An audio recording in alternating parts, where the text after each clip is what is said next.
The captain of a Qatari fishing trawler sailing early in the morning to the port of Doha spotted an uncontrolled motorboat on the open sea. Upon approaching, the crew discovered 2 women on board. One of them, later identified as an Indonesian citizen, was dead from extensive blood loss caused by a wound that experts later identified as the result of a hunting arrow. The second, an Egyptian citizen, was in a state of deep shock and severe dehydration. This discovery, recorded by the Coast Guard, became the starting point for an investigation that the Qatari authorities subsequently tried to conclude without publicity. To understand how these women ended up 80 kilometers from the coast, it is necessary to reconstruct the events that preceded their discovery. At the center of this story is 28-year-old Yasmin, an Egyptian citizen who arrived in Doha on a work visa. Like thousands of other women from Southeast Asia, Africa, and Arab countries, she worked as a domestic servant. Her contract with a cleaning agency in Doha provided her with an income of $600 per month. This was a standard salary for such a position, but for Yasmin, it was critical. She sent almost all of her earnings to her family in Cairo. The money went to support her sick mother, who needed expensive kidney surgery, and to support her 3 younger sisters, who were receiving an education. Yasmin worked without days off, taking extra shifts and saving rigorously. Her life in Doha was a closed cycle, working in the homes of wealthy Qataris, sleeping briefly in a shared room with other workers, and making weekly phone calls home. The agency's management described her as an efficient and unobtrusive employee. It was these qualities that apparently attracted attention to her when the agency received an unusual request. One day, the agency manager called Yasmin to the office. She was offered what they called a special project. The job was temporary, for only 3 days. The client was a high-ranking official whose name was not disclosed. The place of work was a private area where transportation would be provided. The nature of the work was described vaguely. Assistance in preparing for a private event, serving guests. The pay for 3 days of work was set at $5,000. This amount was almost 10 times her annual salary. The agency manager emphasized that the offer required absolute confidentiality and an immediate decision. Yasmin was aware of the risks associated with working at closed private events, about which there were various rumors among the servants. However, the $5,000 would fully cover the cost of her mother's surgery and subsequent rehabilitation. After a moment's thought, she agreed. She was instructed to sign additional non-disclosure documents, the text of which was written in English, a language Yasmin knew only at a basic level. She was not given a copy. The next day, an unmarked car picked Yasmin up from the agency's dormitory. She was taken to a small private airfield outside Doha. There, she met 3 other women who had also been hired for this job. They were girls about her age, one from the Philippines, one from Indonesia, and one from Kenya. They kept to themselves, and it was clear that they had also been instructed not to make unnecessary contact. They were loaded onto a helicopter. The flight lasted about an hour. Yasmin, looking out the window, saw the coastline of Qatar disappear, replaced by the uniform blue surface of the Persian Gulf. The island where the helicopter landed was small, no more than 4 square kilometers, according to estimates. It was densely covered with jungle-like vegetation and palm trees. On the shore, near a small pier, stood the only modern villa, built of glass and concrete. A man who introduced himself as the manager met them at the landing site. He was a man with a stern face, of Pakistani origin, who spoke clear English. He immediately took the women's passports and mobile phones, explaining that this was a security requirement and registration procedure on private property. When Yasmin tried to clarify when her documents would be returned, the manager replied that all questions would be answered at the end of the day. The women were taken to a separate guest house adjacent to the main villa. The rooms were luxurious, with panoramic windows overlooking the ocean. The manager informed them of the rules. Prince Nasser, the owner of the island, who was 42 at the time, would arrive tomorrow. Today was meant to be a day of rest. They were forbidden to leave the guest house or approach the main villa or the pier without an escort. In the evening, they were brought dinner. The women ate in silence. The tension between them was growing. They found themselves completely isolated, 80 kilometers from the mainland, without documents, without communication, on an island belonging to a man they had never seen. Yasmin's attempts to talk to the others were unsuccessful. They were frightened and clearly did not want to break the established rules. Towards evening, Yasmin was left alone in her room. She looked around the room. In the closet, in addition to a bathrobe, she found a neatly folded set of dark-colored sportswear and a pair of new sneakers that fit her perfectly. The same clothes, as she later learned, had been prepared for the others. This was the last detail she remembered before falling asleep, exhausted from the flight and nervous tension. At around 3 a.m., Yasmin and the other women were awakened by a loud noise, which Yasmin later identified in her testimony as the sound of gunshots fired in the immediate vicinity of the guest house. These were not single shots. According to her testimony, it was a short but intense burst of gunfire, presumably from automatic weapons, fired into the air. Almost immediately afterwards, the doors to their rooms were forced open. Several people burst into the rooms. According to Yasmin, they were the same guards who had greeted them upon arrival. But now their faces were hidden by tactical masks, and they were armed with automatic weapons. They did not say a word, using only sharp gestures. The guards pointed to the sportswear and sneakers that Yasmin had previously noticed in the closet. They were ordered to change immediately. The state of shock and disorientation prevented the women from resisting or asking questions. They were led out of the rooms, their hands roughly tied behind their backs with plastic ties. The women were led along a dimly lit path from the guest house deep into the island, into the thick of the jungle. After about 15 minutes of walking, they came to a clearing lit by several powerful spotlights powered by a generator. A man was waiting for them in the center of the clearing.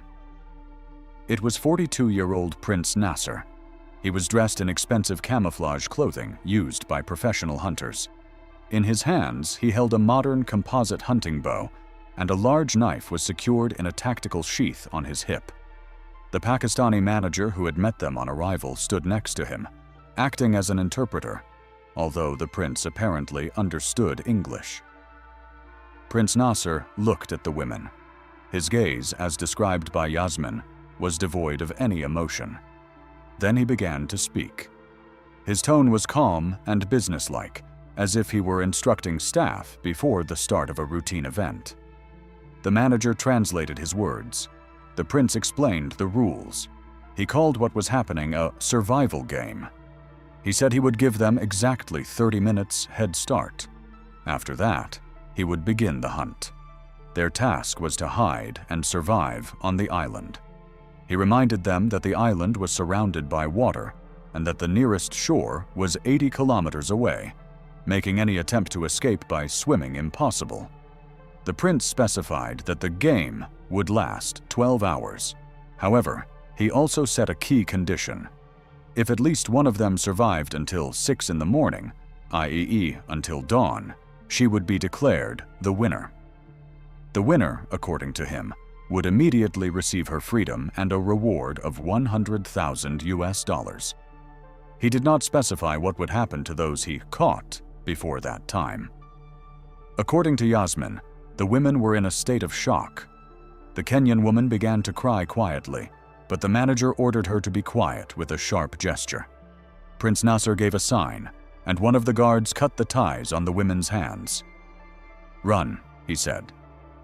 The women scattered in different directions, into the darkness of the jungle, away from the lit clearing. Yasmin, who had been a track and field athlete in Cairo during her school years and had good stamina, ran without looking back. Her first thought was to reach the shore. She instinctively believed that she would have a better chance of finding shelter, or perhaps a way to leave the island near the water. At that moment, she did not fully realize the distance to the mainland that the prince had mentioned. The jungle was dense and unfamiliar. She pushed through the undergrowth, trying to move as quietly as possible. but her own breathing seemed deafening to her. After what Yasmin estimated to be about an hour, although in her state of panic her perception of time was severely impaired, she heard the first scream. It was a distinct female scream, full of terror, coming from the side of the island where, as she recalled, the Kenyan woman had run. The scream was loud, piercing, and abruptly cut off. Yasmin froze, pressing herself to the ground and hiding in the thick roots of a large tree.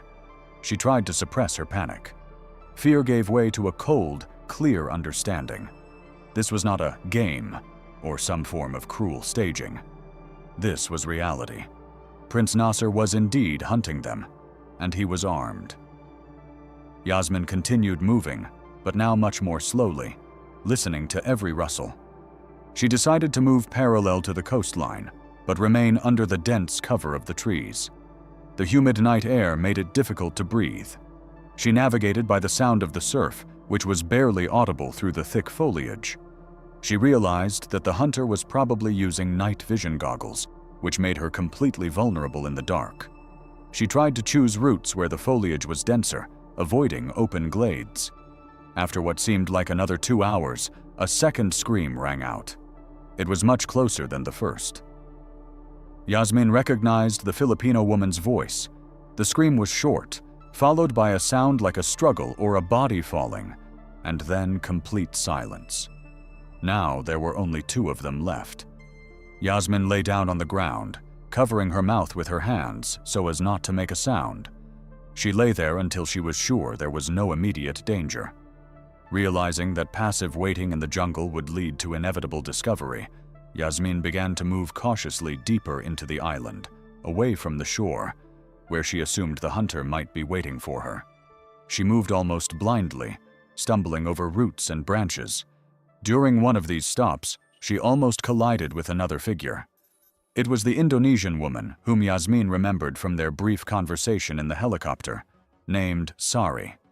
Sari was just as frightened, but unlike Yasmin, she was barefoot. She had lost her sneakers while crossing a small swampy area. The women communicated in whispers. Sari was on the verge of hysterics, but Yasmin managed to calm her down, explaining that noise would attract attention. They realized that their only chance was to join forces. Moving together was more dangerous in terms of noise, but it gave them a psychological advantage. They discussed the situation. Yasmin suggested that the prince would not expect them to go to the villa where the guards were stationed. But Sari had a different idea. She pointed out that the villa was the only place on the island with means of communication. If they managed to sneak into the house unnoticed, they could find a radio room or satellite phone and call for help. It was a desperate plan. The villa was the prince's headquarters, and there were sure to be armed guards there.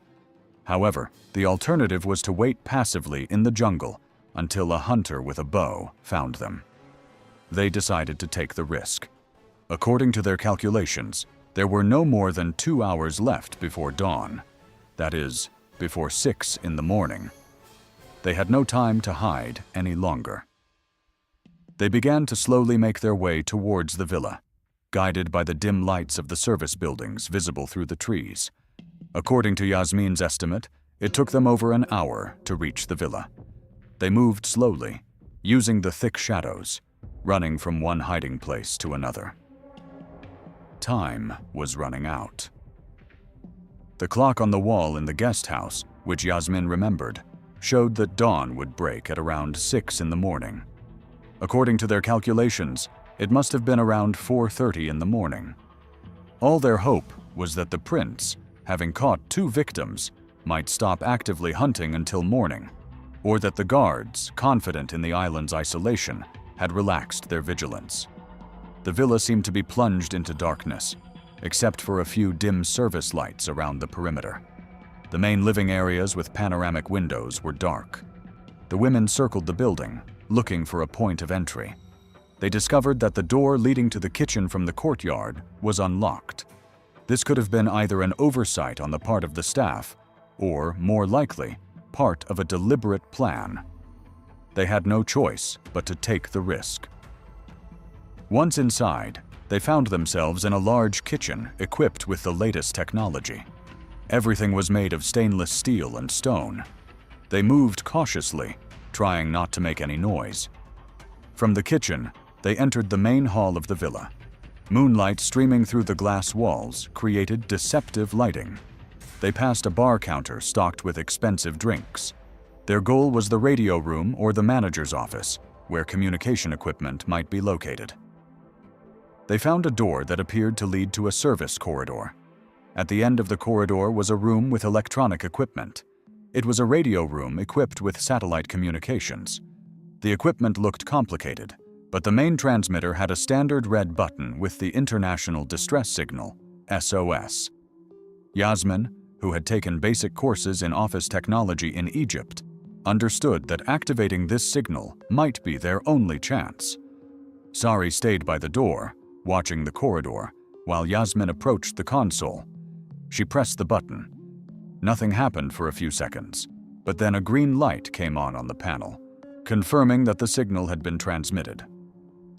At that moment, there was a click from the speaker in the corner of the room, followed by the calm voice of Prince Nasser. He spoke in English. He congratulated them on making it to the final. At that moment, a bright light flashed in the hallway and in the wheelhouse itself. The women were blinded. Prince Nasser stood in the doorway.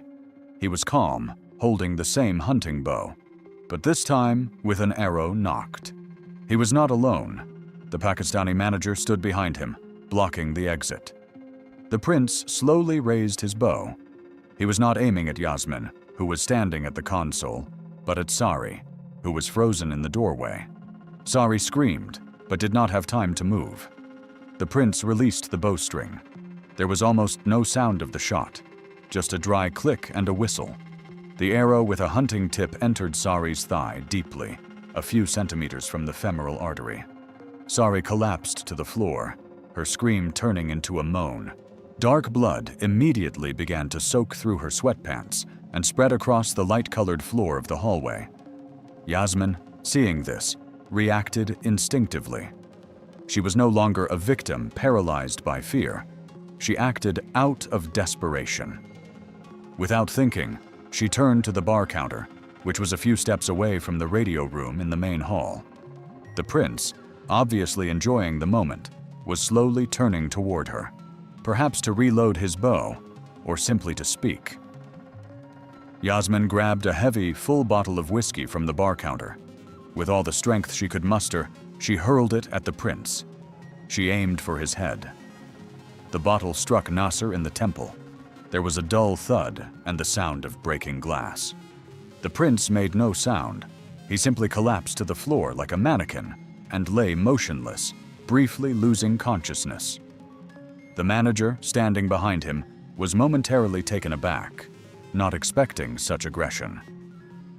That moment was enough for Yasmin. She rushed to Sari. The Indonesian woman was conscious but in pain shock. "Run," Sari whispered. But Yasmin refused to leave her. She grabbed Sari under the armpits and dragged her across the floor, leaving a wide trail of blood behind her. The manager came to his senses and shouted, apparently calling for security, who, Yasmin assumed, were sleeping in another wing of the villa. Yasmin dragged Sari across the main hall to the glass doors leading to the pier. She didn't weigh much, but for the exhausted Yasmin, it was an almost impossible task. She pulled her onto the wooden deck of the pier. Several boats were moored at the dock, including the one that was apparently supposed to be used for the morning's fishing or sea trip, a small but powerful motorboat. Yasmin dragged Sari to the side and, with superhuman effort, lifted her inside. She jumped in after her. In desperation, she looked at the control panel. To her utter amazement, and perhaps as another detail of the prince's diabolical plan or simple negligence on the part of the staff, the key was in the ignition. Yasmin had never driven a boat in her life. She turned the key. The engine roared to life, breaking the silence of the night. Shouts came from the villa. Security guards ran out to the pier. Yasmin desperately pulled the lever she assumed was responsible for movement. The boat lurched forward, hitting the dock, but broke free into open water. Yasmin steered the bow away from the island, into the darkness of the open sea.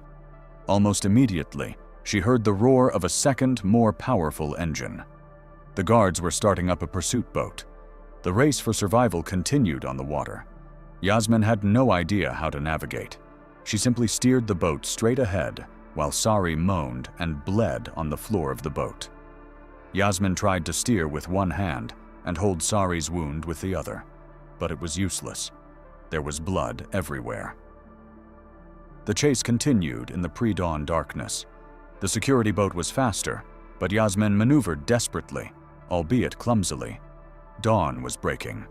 The sky in the east turned gray, and in that first light, Yasmin saw a silhouette. It was not the security boat, which had fallen behind for a while, but a large vessel. It was a Qatari fishing trawler heading for the port of Doha. The captain of the vessel, as he later reported to the Coast Guard, noticed a small boat moving erratically with 2 women on board. When the trawler got closer, the crew saw a scene they couldn't explain. One woman, covered in blood, was lying unconscious, while the other, severely dehydrated, was trying to get their attention before she lost consciousness herself. The fishermen pulled both women on board. The trawler's crew immediately administered first aid, using their onboard medical kit. But Sari's injuries were too severe. The captain contacted the Qatar Coast Guard by radio, reporting an emergency situation, the discovery of 2 injured women on the open sea. He was ordered to proceed to the port of Doha at maximum speed and was informed that an ambulance crew and the police would be waiting for them at the port. Upon arrival in Doha, the pier was already cordoned off by security personnel. The medical team immediately transferred both women to ambulances. Sari, who was unconscious, was rushed to the operating room at Hamad Main Hospital. Yasmin, who was in a state of deep psychological shock and physical exhaustion, was also hospitalized.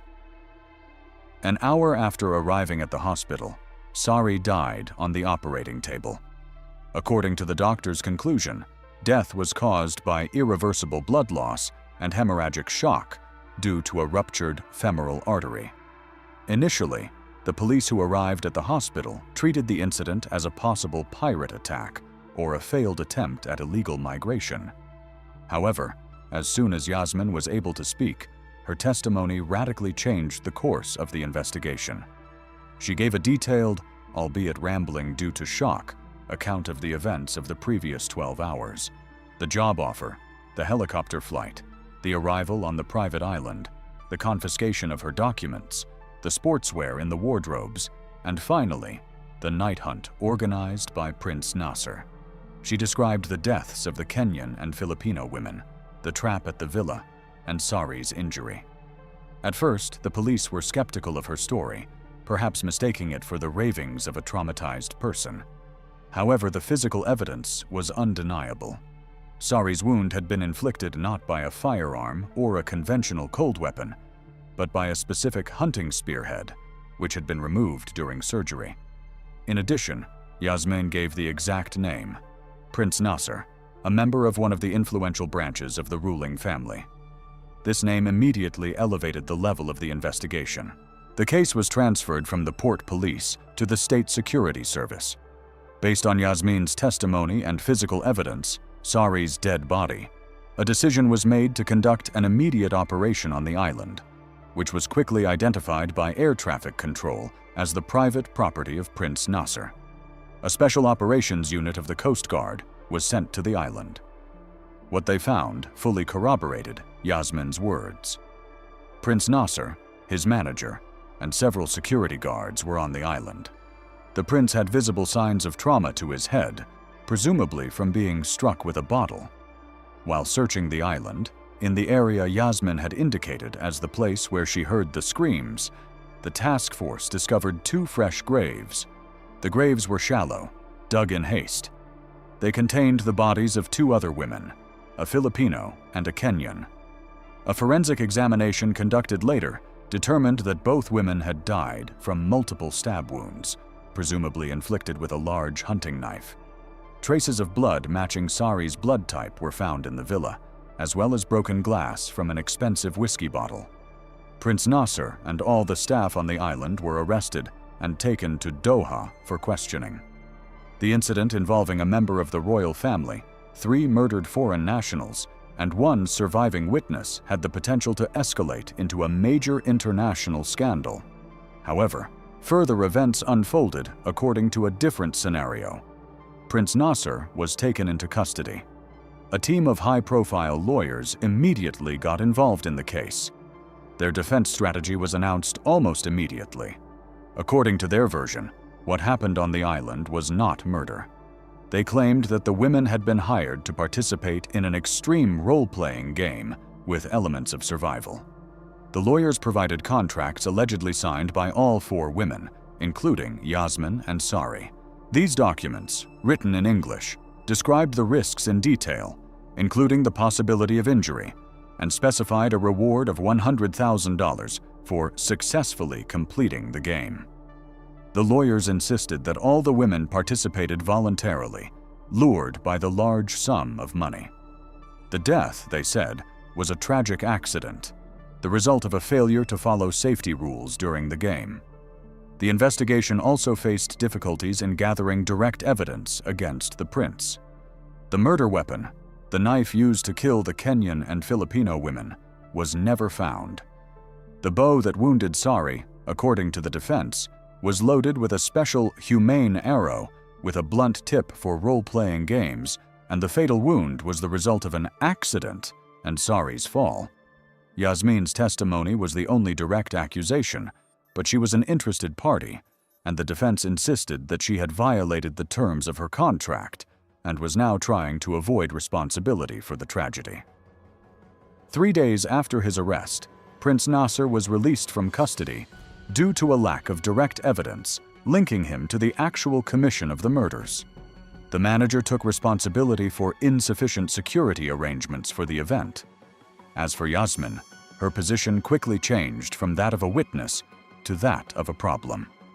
She was in the hospital under guard, effectively in isolation. Neither representatives of the Egyptian embassy nor journalists were allowed to visit her. A few days after the prince's release, she was visited by people who did not introduce themselves but were acting on behalf of the authorities. She was made an offer she could not refuse. She would be paid compensation in the amount of $500,000. In return, she had to leave Qatar immediately and return to Egypt. She was also made to understand, in no uncertain terms, that the safety of her family in Cairo, her mother and 3 sisters, depended directly on her complete silence. Any attempt to contact the media or human rights organizations would have fatal consequences for her loved ones. Deprived of her passport, phone, and any support, Yasmin was forced to agree. She was deported from Qatar on the same day, put on a private flight to Cairo. The money was transferred to an anonymous account. The story of the hunt on the island never received widespread publicity. The Qatari authorities classified the incident as an accident that occurred on private property. The families of the deceased Filipino and Kenyan women were also paid substantial compensation through their recruitment agencies, which ensured their silence. The case was officially closed. Before his death from cancer, a 68-year-old Saudi billionaire forced his 4 wives to spend 30 days on a deserted island in survival conditions, where the winner would receive his entire inheritance of $3.2 billion, while the other 3 women died of starvation, murder, and accidents under the watchful eye of hidden cameras. Saleh ibn Muhammad al-Qahtani built his fortune in the petrochemical industry over 40 years of work. He started with a small oil refinery in the eastern province of Saudi Arabia in the late 1970s. By 2025, his corporation owned 3 large factories, shares in 2 oil fields, and a logistics network throughout the Persian Gulf. His personal fortune was estimated at $3.2 billion. Saleh had 4 wives in accordance with Islamic law. Fatima was his first wife, whom he married at the age of 23.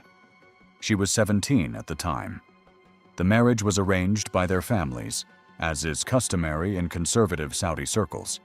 Fatima bore him 5 children, 4 sons and 1 daughter. The eldest son is now 32, and the youngest daughter is 24. His second wife, Layla, joined the family when Saleh was 38. She was 12 years younger than Fatima. She gave birth to 3 children, 2 sons and a daughter. Saleh married her after his business began to grow rapidly, and he had enough money to support several households. Fatima perceived the arrival of a second wife as a betrayal, but she had no right to object. According to the law, a husband could take up to 4 wives if he provided for them all equally. The third wife, Amira, was 6 years younger than the second. Saleh married her at the age of 51. By that time, he was very wealthy, owned villas in different cities, and often traveled abroad on business. Amira gave birth to 2 children, both now under the age of 10. She was educated, graduated from university, and worked as a teacher before her marriage. Saleh forbade her to work after the wedding. His fourth wife, Zainab, was Moroccan. Saleh met her during a business trip to Casablanca 5 years ago. She was 24 years old and worked at the hotel where he was staying. Saleh was captivated by her youth and beauty. He proposed marriage a month after they met. He brought her to Saudi Arabia. Zainab did not bear children, which caused Saleh's dissatisfaction and contempt from his other wives. All 4 women lived separately. Each had her own villa with servants and security. Saleh visited them in turn, spending several days in each house. Formally, he provided for all of them equally: money for household expenses, clothing, and personal expenses. But informally, there was a strict hierarchy among the wives. Fatima considered herself the leader as the first wife and mother of most of the children. Layla was dissatisfied with her second position. Amira felt like a third-rate wife. Zainab was considered an outsider by everyone else. Saleh was a cruel man. He beat his wives for the slightest misdemeanors. He could hit Fatima for undersalting the soup. He pushed Layla so hard that she broke her arm when she tried to argue with him. He beat Amira with a leather belt for talking to the gardener without permission. He humiliated Zainab in public in front of guests, calling her barren and useless. The women endured.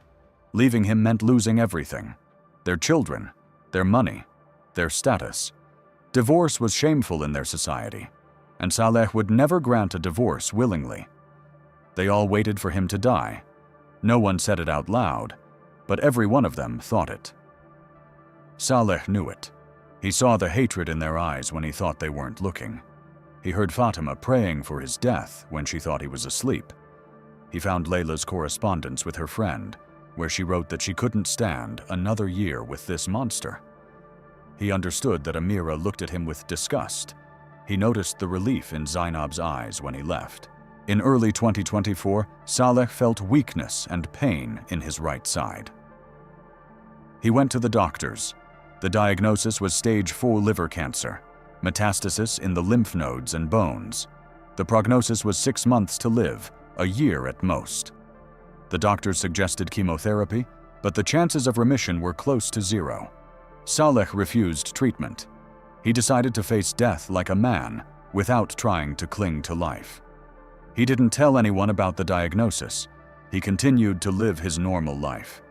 He visited his wives' homes, spent time with his children, and ran his business.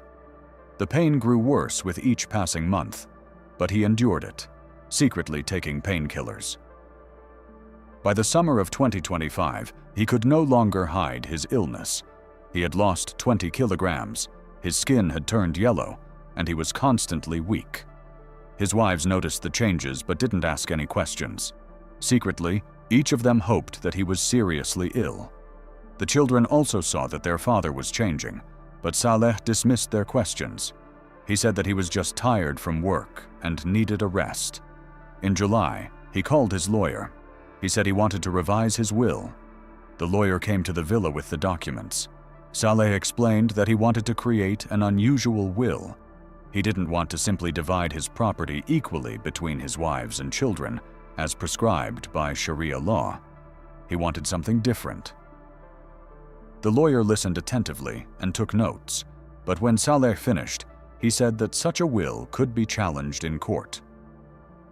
Saleh replied that he would make sure that everything was legally flawless. He asked for a document to be drawn up, taking into account all the necessary formalities. The will was ready in 2 weeks. Saleh signed it in the presence of 3 witnesses, as required by law. He recorded a video message explaining his wishes. He gave the lawyer a sealed envelope with instructions to be followed after his death. The lawyer was not allowed to open the envelope until that moment. In early September, Saleh's condition deteriorated sharply. He could no longer walk and spent his days in bed. He called all his children and said goodbye to each of them. He gave his eldest sons his final instructions on how to run the business. He told his daughters to be obedient wives. He did not meet with his wives. He refused to see them. On September 15, 2025, Saleh ibn Muhammad al-Qahtani died in his bed at the age of 68. His body was washed and buried the same day, according to Islamic customs. Hundreds of people attended the funeral: relatives, business partners, friends. The 4 wives stood apart, dressed in black abayas, their faces covered. None of them cried. 2 days after the funeral, the lawyer invited the 4 wives to his office in Riyadh to read the will. The women arrived with hope, each expected to receive her share of the inheritance and finally be free. In the office conference room, they were seated in a row. The lawyer turned on the projector. Saleh's face appeared on the screen. The video had been recorded a week before his death. Saleh looked exhausted, but he spoke clearly. He began by saying that he knew his wives hated him. He said he had always understood this. He had seen how they were waiting for him to die. Now they had got what they wanted. He was dead. But they would not get the money as they had expected. Saleh explained that his entire fortune would be transferred to only one of his 4 wives, the one who proves that she deserves it more than the others. The rest will get nothing. He will now explain how the winner will be determined. A map of a small island appeared on the screen. Saleh explained that this was his private island in the Red Sea, which he had bought 10 years ago. It covered an area of 8 square kilometers. The island was uninhabited, covered with rocks and sparse vegetation. There was a source of fresh water. There were no buildings and no connection to the mainland. The 4 wives would be taken to this island. Each will be dropped off at different points. Each will receive a minimum survival kit. They will spend 30 days there. The goal is simple: survive. After 30 days, a helicopter will come for them. The one who is alive and able to board the helicopter will receive the entire inheritance. $3.2 billion. All the villas, yachts, corporation shares, everything. If anyone refuses to participate, all the property will go to a charitable foundation that Saleh created specifically for this purpose. None of the wives and children will receive a cent. The lawyer read out the relevant clause of the will, certified by a notary and a religious judge. Saleh smiled on the screen. He said it was his last gift to his wives, a chance to prove their strength. All their lives they had been weak, enduring his will. Now let them show what they were capable of. Let them fight for what they considered theirs. The video ended. The conference room was silent. Fatima was the first to speak. She said it was madness, that the will was illegal, that her sons would challenge it in court. The lawyer calmly replied that the will had been drawn up in accordance with all the rules of Sharia and civil law. Saleh had the right to dispose of his property as he saw fit. Participation in the test was voluntary, but refusal meant losing the inheritance. Layla asked what exactly they were supposed to do on the island. Just sit and wait for 30 days. The lawyer replied that the rules were simple. Survive by any means necessary. There were no restrictions except those imposed by nature. There was enough food for 3 days. After that, everyone had to fend for themselves. Amira asked what would happen if someone was injured or fell ill. The lawyer said that medical evacuation was only possible in the event of an immediate threat to life. In such a case, the evacuated person would automatically be removed from the trial. Surveillance cameras will be installed on the island to broadcast what is happening in real time. A team of doctors on the mainland will monitor the women's condition. If a critical situation arises, they will decide on evacuation. Zainab asked who would be watching the recordings. The lawyer replied that Saleh had left a list of 50 people. These were his close friends, business partners, people he trusted. They would have access to the closed broadcast as a final gift from Saleh, a kind of private show for the select few. The women exchanged glances. Each of them understood that there was no choice. Refusing meant being left with nothing. Without Saleh's money, they were nobodies. Fatima was too old to start life over. Layla was accustomed to luxury and could not imagine life without it. Amira thought about her children, who needed an education and a future. Zainab was young, but she had no profession and no connections in a foreign country. The lawyer took out 4 copies of a document: consent to participate in the experiment. The document stated that each woman voluntarily accepted the terms of the will, understood the risks, and waived any claims to the estate in case of failure. The document had to be signed in the presence of witnesses. Fatima was the first to pick up the pen. She signed quickly without reading the text. Layla and Amira followed her. Zainab hesitated the longest. She looked at the text, then at the lawyer, then at the other women. Finally, she signed too. The lawyer said that the flight to the island would take place in 3 days. The women needed to prepare. Take a minimum of personal belongings: warm clothes for the nights, comfortable shoes, no phones, no means of communication. Everything they needed for the first few days would be provided on site. On September 18th, at 6 in the morning, black SUVs pulled up to each villa. The drivers silently loaded the women's small bags into the trunks. Fatima left the house wearing a long black abaya and hijab. Her 2 older sons accompanied her. They asked their mother not to go, saying they would contest the will and find another way. Fatima shook her head. She said this was her last chance to get what she deserved after 30 years of humiliation. Layla was accompanied only by her eldest daughter. They hugged silently by the car. Her daughter cried, but Layla remained calm. She said she would be back in a month and everything would be fine, that they would finally be free and rich. Amira said goodbye to her 2 young sons. The children did not understand where their mother was going and why she was leaving for so long. She told them she was going on a trip and would be back soon with gifts. Zainab left alone. No one came to see her off. She considered her sisters-in-law to be enemies. She had no children and no relatives in the country either. Cars took the women to a private airport on the outskirts of Riyadh. A helicopter was waiting for them there. The pilot checked their documents and helped them board. There were 4 seats inside. The women sat down silently, not looking at each other. The helicopter took off and headed west, toward the Red Sea coast. The flight lasted 2 hours. Below, the desert floated by, then mountains, then blue water. The island appeared on the horizon around 8 in the morning. A small piece of land covered with gray rocks and sparse shrubs. No beaches, only rocky shores. The helicopter began to descend. Fatima was the first to be dropped off at the northern tip of the island. The pilot pointed to a flat area between the rocks. The helicopter hovered a meter above the ground. The co-pilot handed Fatima her backpack and helped her down. As soon as she touched the ground, the helicopter took off and flew away. Fatima was left alone. She looked around. There were only rocks, thorny bushes, and the endless sea. She opened her backpack. Inside were 3-liter bottles of water, 6 cans of food, a pack of crackers, a box of matches, a folding knife, a 10-meter length of rope, and a simple 3-by-3-meter canvas tarp. That was all. It should be enough for the first few days. After that, she would have to find food and water on her own.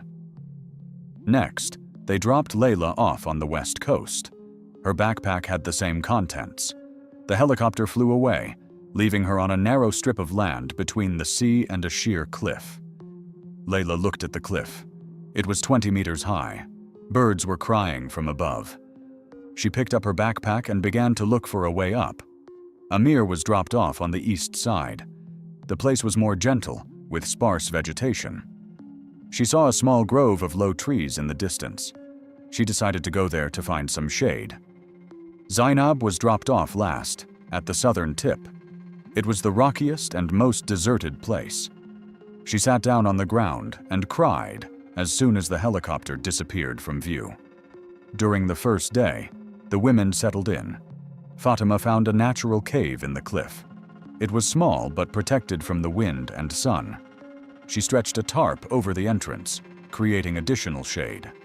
She drank half a bottle of water and ate a can of food. She began to make plans. She needed to find the water source that Saleh had mentioned.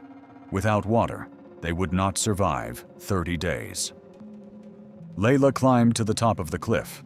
From there, she could see the whole island. She saw the central part where trees grew. That meant there was water there. She decided to go there in the morning. For now, she set up camp at the top, stretching the awning between the rocks. She ate some crackers and drank some water. She lay down to sleep on the bare rocks, wrapped in the awning. Amir reached the grove. It was cooler there. The ground was damp. She poked it with a stick and found moisture half a meter deep. That meant water was close. She began digging with her hands, deepening the hole. An hour later, she came across wet sand. The water wasn't gushing, but it was seeping slowly. That was enough. She stretched the tarp over the hole so the water wouldn't evaporate. She ate a can of food and lay down to rest. Zainab spent the entire first day in a panic. She had never been alone in such conditions. She grew up in the city, surrounded by people her whole life. She lived in a luxurious villa with servants for 5 years in Saudi Arabia. She didn't know how to cook or how to get food. She cried until evening. Then she drank the whole bottle of water at once and ate 2 cans of food. She fell asleep on the ground without even putting up the tarp. On the second day, they began to move. Fatima went in search of water. She walked along the shore to the south, carefully examining the area. After 3 hours, she found the bed of a dry stream. She walked up the slope. The stream led to a small depression in the rock where rainwater had collected. There wasn't much water, but it was clean. Fatima filled 2 empty bottles and returned to the cave. Layla climbed down from the rock and headed towards the center of the island. On the way, she found edible plants that she had seen in her childhood village. She picked a few and chewed them. They were bitter, but not poisonous. She reached the grove where Amira was. She saw footprints, freshly dug earth, and a stretched tent. She realized that one of the other women had already found water. She did not approach closely. She went on, looking for her own source. Amir heard footsteps and froze. She peeked out from behind a tree and saw Layla 200 meters away.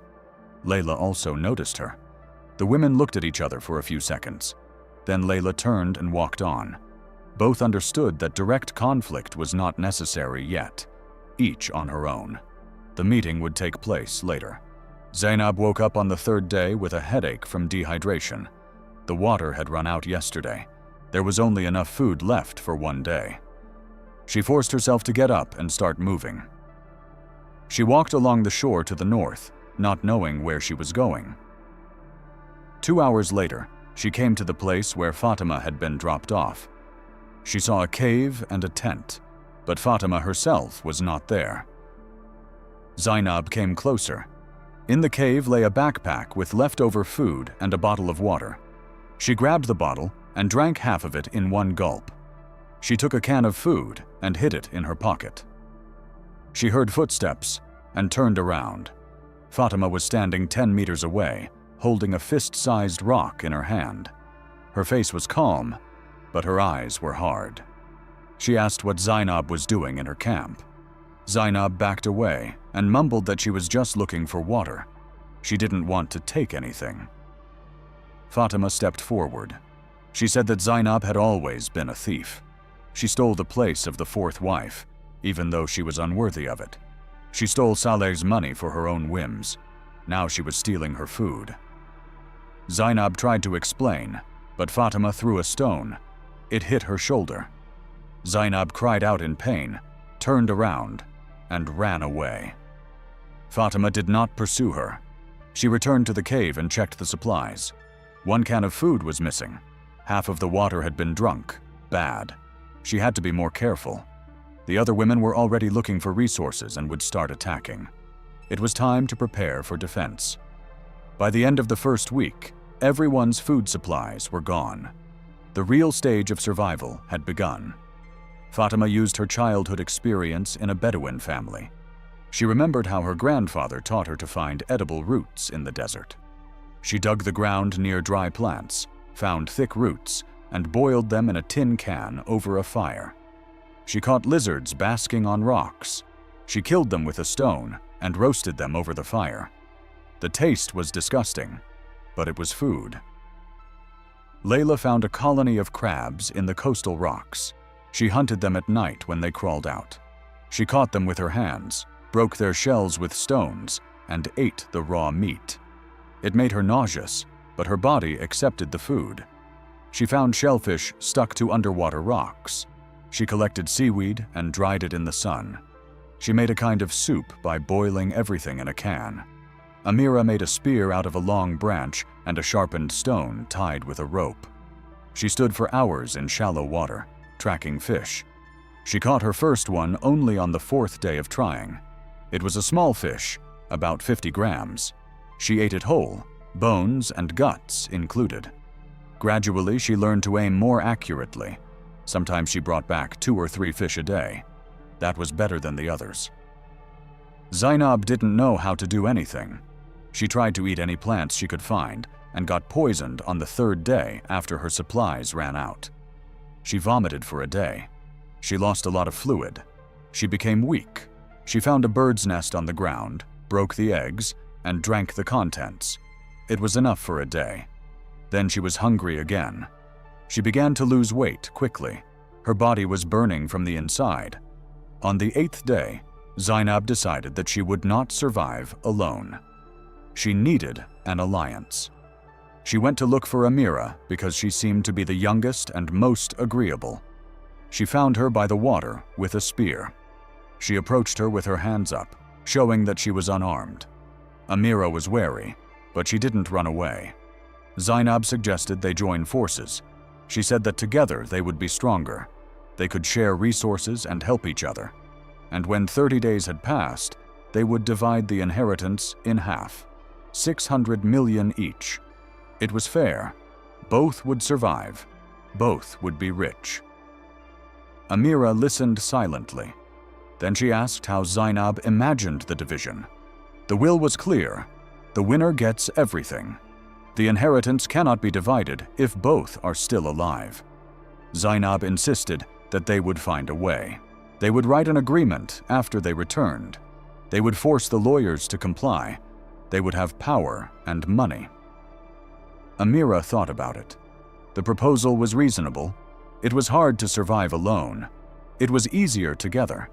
There was more food and better protection. They would see what happened. She agreed. They joined forces. Amira showed Zainab where to find water and taught her how to fish with a spear. Zainab gathered plants and seaweed. They shared everything equally. They didn't talk much and didn't trust each other, but the partnership worked. After 3 days, Zainab regained her strength. She no longer looked like she was dying. Amira also felt better with company. Fatima and Layla acted alone. Fatima reinforced her cave by stacking stones in front of the entrance. She created a makeshift wall. She hunted lizards and fed on roots. She lost weight slowly, but her experience helped. Layla moved the camp to a hilltop from where she could see the whole island. She watched the movements of the others. She saw Zainab and Amira walking together. She realized that they had formed an alliance. This changed the situation. 2 against 1 was worse than each on her own. On the 16th day, the first serious incident occurred. Zainab and Amira decided to find a seabird nest. They saw birds flying over the cliffs in the northwest. That meant there were nests with eggs there. They set off early in the morning. They found a colony on a sheer cliff above the sea. The nests were on ledges 20 meters above the water. Amir said she could climb up. The rock was uneven, with many protrusions. Zainab stayed below to belay her. Amir began her ascent. She climbed slowly, checking each foothold. After 10 minutes, she reached the first nest. There were 3 eggs inside. She put them in a makeshift bag made from a t-shirt tied to her belt. She climbed to the next nest higher up. Zainab watched from below. Birds circled overhead, crying anxiously. Amira reached the second nest and took 2 more eggs. She began to descend. At a height of 15 meters, her foot slipped off the wet rock. Amira lost her balance, tried to grab hold, but didn't make it in time. She fell backwards. The impact with the rocks was dull. Amira lay motionless. Zainab ran up and knelt down beside her. Amir was breathing but couldn't move. Her eyes were open, staring at the sky. She whispered that she couldn't feel her legs. Her back hurt so much that she wanted to scream. She asked Zainab to call for evacuation. There are cameras on the island. The medics can see her. Let them send a helicopter. Zainab looked at her silently for 30 seconds. Amira asked for help again. Zainab slowly got up. She looked at the eggs in Amira's bag. She bent down, untied her t-shirt, and took out 5 eggs. She put them in her pocket. Then she took Amira's knife out of its sheath on her belt. She took the bottle of water that was lying nearby. Amira understood. She screamed, begged her not to leave. Zainab turned and walked away. Amira's screams could be heard for a long time, then faded away. Zainab walked quickly, without looking back. All she could think about was that now she had food for several days, and one less competitor. Amir lay on the rocks for 4 hours. The pain was unbearable. She tried to scream, to call for help, but her voice quickly weakened. By evening, she began to experience internal shock from her injuries. Her body temperature dropped. Her breathing became shallow. Cameras on the island recorded her condition. Doctors on the mainland saw the critical indicators. But they did not send a helicopter. The rules were clear: evacuation only in the event of a direct threat to life. Amira was still breathing, so the threat was not immediate. By nightfall, the internal bleeding had intensified. Amir lost consciousness. Her breathing stopped around midnight on the 16th day. Her body remained lying on the rocks. Birds began to circle lower, but did not dare to descend. The next morning, doctors reported her death. But they did not take the body. It had to remain on the island. Those were the conditions. Zainab returned to camp with 5 eggs and Amira's extra supplies. She ate 2 eggs right away and hid the rest. She knew that Fatima and Layla had not seen what had happened. The cameras had seen it, but the women on the island did not know about it. Zainab decided to keep Amira's death a secret. Let the others think there were still 4 of them. On the 17th day, Layla descended from the hill to the water source in the grove. She hadn't seen Amira for several days, which was strange. She usually came to the water every morning. Layla looked around Amira's camp. The tent was still there, but almost nothing was left. The waterhole was untouched. Strange. Layla walked along the coast, looking for traces. An hour later, she stumbled upon a body. Amira was lying on her back between the rocks, her arms spread out to the sides. Her eyes were open, staring at the sky. The body had already begun to decompose in the heat. The smell was strong. Layla came closer and examined it. A broken spine was evident from the unnatural position of the body. She had fallen from a cliff. An accident, or someone had pushed her. Layla looked up. Birds' nests were visible on the ledges, so Amira had climbed up to get the eggs and fallen. But where was Zainab? They had been working together for the last few days. Layla returned to Amira's camp and carefully examined the tracks. 2 sets of footprints led to the rocks. 1 set led back. So Zainab had been there, had seen the fall, and had left, abandoning her partner. Now there were 3 of them left. 13 days to go. Layla realized that the time for alliances was over. The final phase was beginning. Someone had to die so that the others could survive. She returned to her camp and began to prepare. Fatima learned of Amira's death the next day when she passed by the body. She stopped for a moment, looked at it, and said a prayer for the deceased. Then she moved on. Death was inevitable in these conditions. Fatima knew this from day one. Saleh had created a game where only one would survive. Prayers would not help. Only strength mattered. Zainab kept her distance from the others. She hid the leftover eggs and conserved water. Her weight continued to drop, but she was alive. That was the main thing. 12 more days. She had to hold on. She had to avoid Fatima and Layla. They were stronger and more experienced. She had no chance in a direct confrontation. On the 20th day, the second death occurred. Layla decided it was time to act. Passive waiting was no longer working. There was almost no food left, and their strength was fading. Fatima was the oldest, but she was holding up well. Zainab was young, but weak after being poisoned. She was a logical target. Layla tracked Zainab down at the water source. She waited in the bushes until evening. When Zainab came to fetch water, Layla came out of hiding. Zainab turned around, saw her, and backed away. Layla walked slowly, without rushing. She said she knew about Amira. She knew that Zainab had left her to die. Now it was Zainab's turn to pay. Zainab tried to run away, but Layla was faster. She caught up with her, grabbed her by the hair, and threw her to the ground.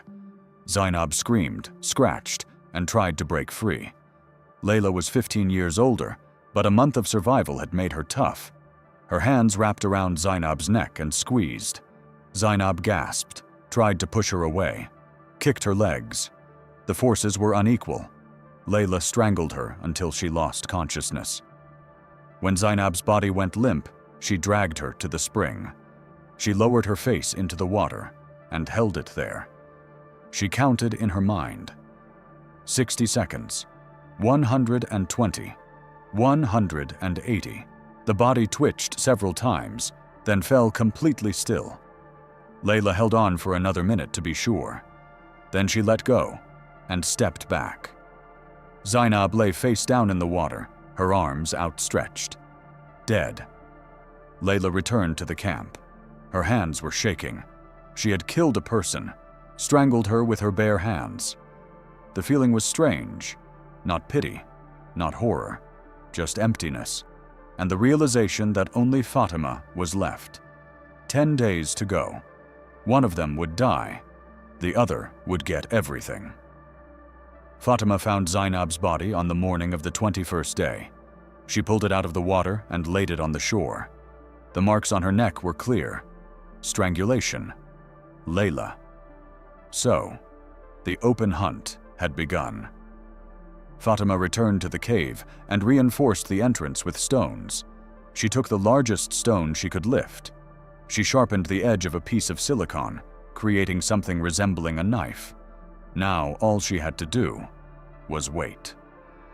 For the next 8 days, the women avoided each other. Layla remained on the hill, watching the island. Fatima sat in the cave, leaving only to get water and food. Both were starving. There were fewer lizards. They had gone into hiding. The fish had gone deeper. The plants had been eaten.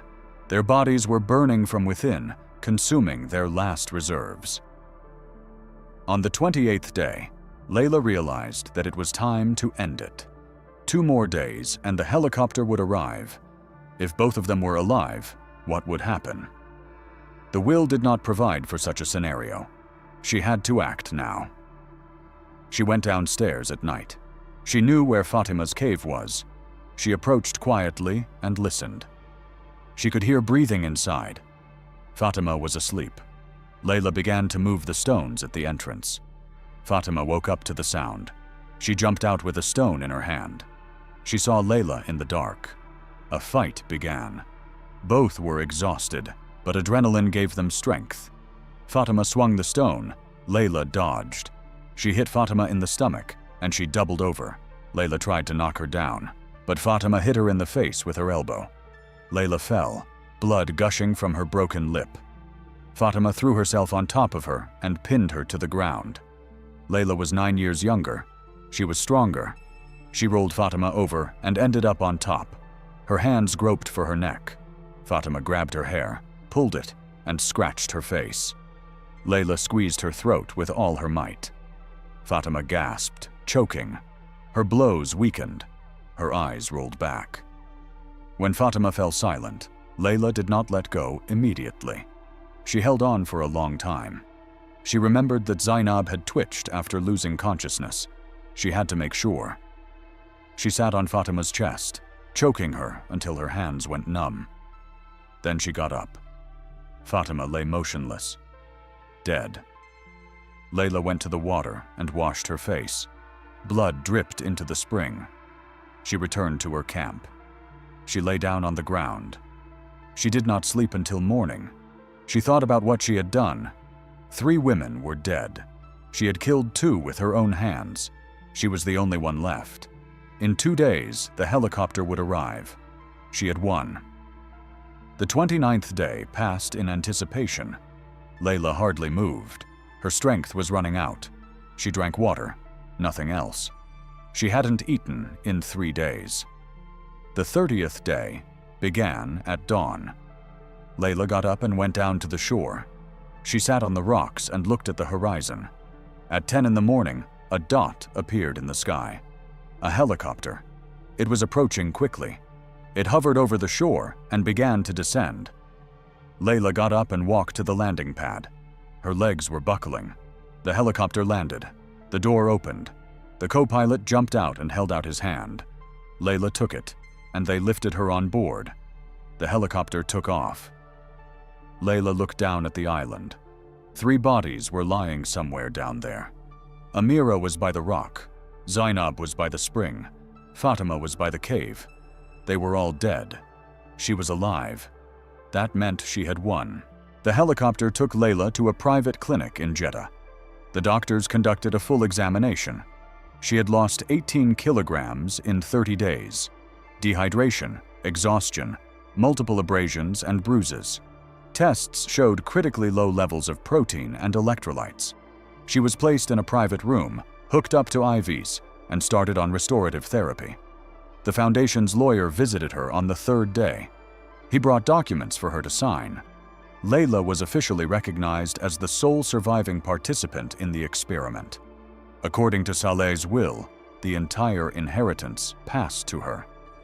$3.2 billion in assets, 8 villas, 2 yachts, a controlling stake in a petrochemical corporation, an investment portfolio, everything.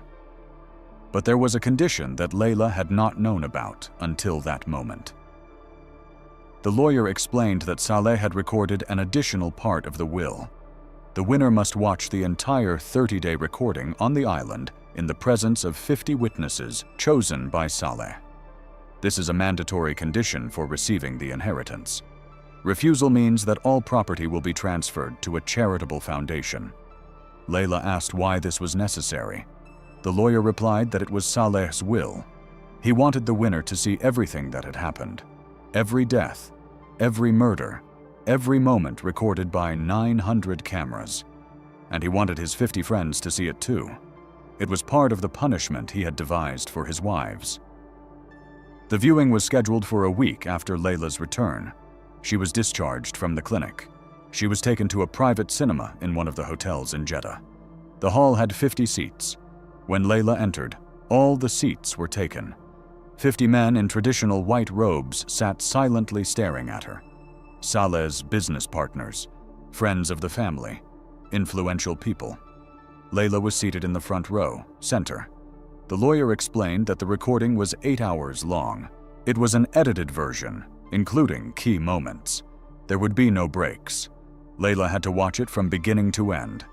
After that, the inheritance would be officially registered in her name. The lights went out. An aerial view of the island appeared on the screen. Date: September 18th, 6 a.m. A helicopter drops off 4 women. The cameras show their faces: Fatima, Layla, Amira, Zainab, all alive and well. They don't know yet what awaits them. The recording is sped up in places where nothing happens.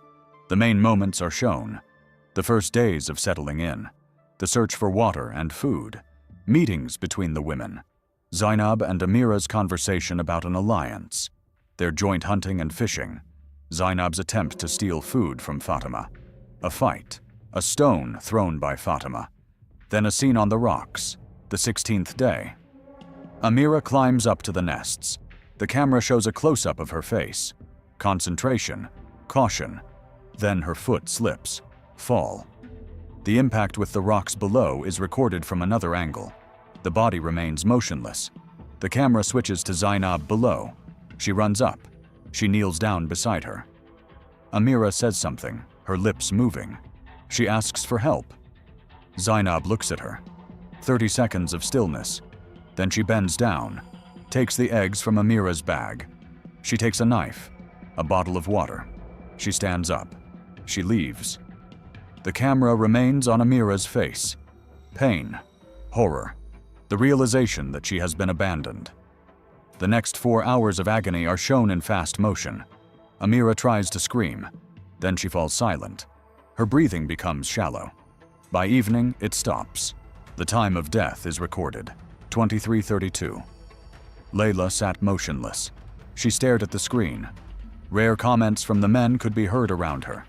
Someone said that Zainab had done the right thing. The weak must die. Someone else condemned her. Others remained silent. The recording continued.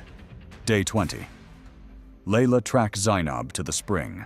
The camera shows it from 3 angles: ambush, chase, struggle. Layla's hands on Zainab's neck. Pressure, gasping, body twitching. Then a face in the water. 3 minutes of stillness. Death. Layla watched herself on the screen. She saw her face at that moment. Concentration, determination, no regret. She killed methodically, efficiently, like a person who has made a decision and carries it out. The men in the room looked at her with different expressions: admiration, disgust, curiosity. The final scene, the 28th night. Layla approaches Fatima's cave. She moves the rocks. Fatima jumps out. The fight is recorded in infrared light because it was dark. 2 silhouettes struggle on the ground, blows, screams. Then 1 silhouette on top, hands on the other's neck. Long immobility, death. The recording ended. The lights came on. Layla sat with her back straight, her hands on her knees. Her face was emotionless. 50 men looked at her. The lawyer stood up and announced that the viewing was over. The condition of the will had been fulfilled. The inheritance would be formalized within a week. Layla was taken to one of the villas that now belonged to her. A huge house overlooking the Red Sea. 20 rooms, a swimming pool, a garden, servants. All of this was now hers. She went inside and went up to the master bedroom. She lay down on the bed. She closed her eyes. She didn't sleep all night. The children of the 3 murdered wives filed a class action lawsuit a month later. They accused Layla of murdering their mothers. They demanded that she be stripped of her inheritance and prosecuted. The trial lasted 3 months. Layla's lawyers presented a copy of the will and documents confirming the voluntary consent of all participants. They argued that the women were aware of the risks and had signed a waiver. The court reviewed all the materials. The judge ruled that Layla's actions were part of an agreed game organized by the late Saleh. All participants were of legal age, legally competent, and signed the consent form voluntarily.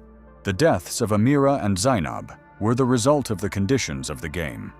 No criminal case was opened. The lawsuit was dismissed. The children appealed, but the appeal was rejected by the Supreme Court. The influence of Saleh's family and his friends' connections played a role. The case was closed for good. Layla officially became the richest woman in the country. The press wrote several articles about the billionaire's widow who inherited his fortune. The details of the trial were not published. The family kept the information private. But the recording from the island ended up on the dark web 6 months later. One of the 50 witnesses leaked it. 8 hours of footage spread across closed forums. It became the most viewed content in the real violence category. Millions of views, comments in different languages. People discussed who was right, who was wrong, who should have survived. International human rights organizations demanded an investigation. The UN sent a request to the Saudi government. The Ministry of Justice replied that the case had been reviewed by a national court. All participants acted voluntarily. The country's laws had not been violated. No further action was taken. Layla began to have trouble sleeping 3 months after her return. She woke up in the middle of the night from nightmares. She saw the faces of Zainab and Fatima, their eyes at the moment of death, their hands around her neck. She started taking sleeping pills. Then she increased the dose. The sleeping pills stopped helping. She switched to stronger drugs. Her eldest daughter visited her once a week. She saw how her mother was changing, losing weight, neglecting herself. She would sit for hours in one room, staring out the window. Her daughter suggested psychotherapy. Layla refused. She said everything was fine. She was just tired. A year after her return, Layla took the entire package of sleeping pills at once. She washed them down with whiskey. She lay down on the bed. The maid found her in the morning. An ambulance was called. They pumped her stomach. She was placed in a psychiatric clinic for 2 weeks. After her discharge, Layla announced that she was donating her entire inheritance to a charitable foundation that helps women who are victims of domestic violence. All $3.2 billion. She kept only one villa and a monthly allowance for herself. Her children tried to challenge the decision. They said that their mother was in an inadequate state. The court ordered a psychiatric examination. The experts recognized Layla as legally competent. The decision to transfer the property was approved. The money went to the fund. Layla left Saudi Arabia a month later. She moved to Lebanon. She settled in a convent in the mountains near Beirut.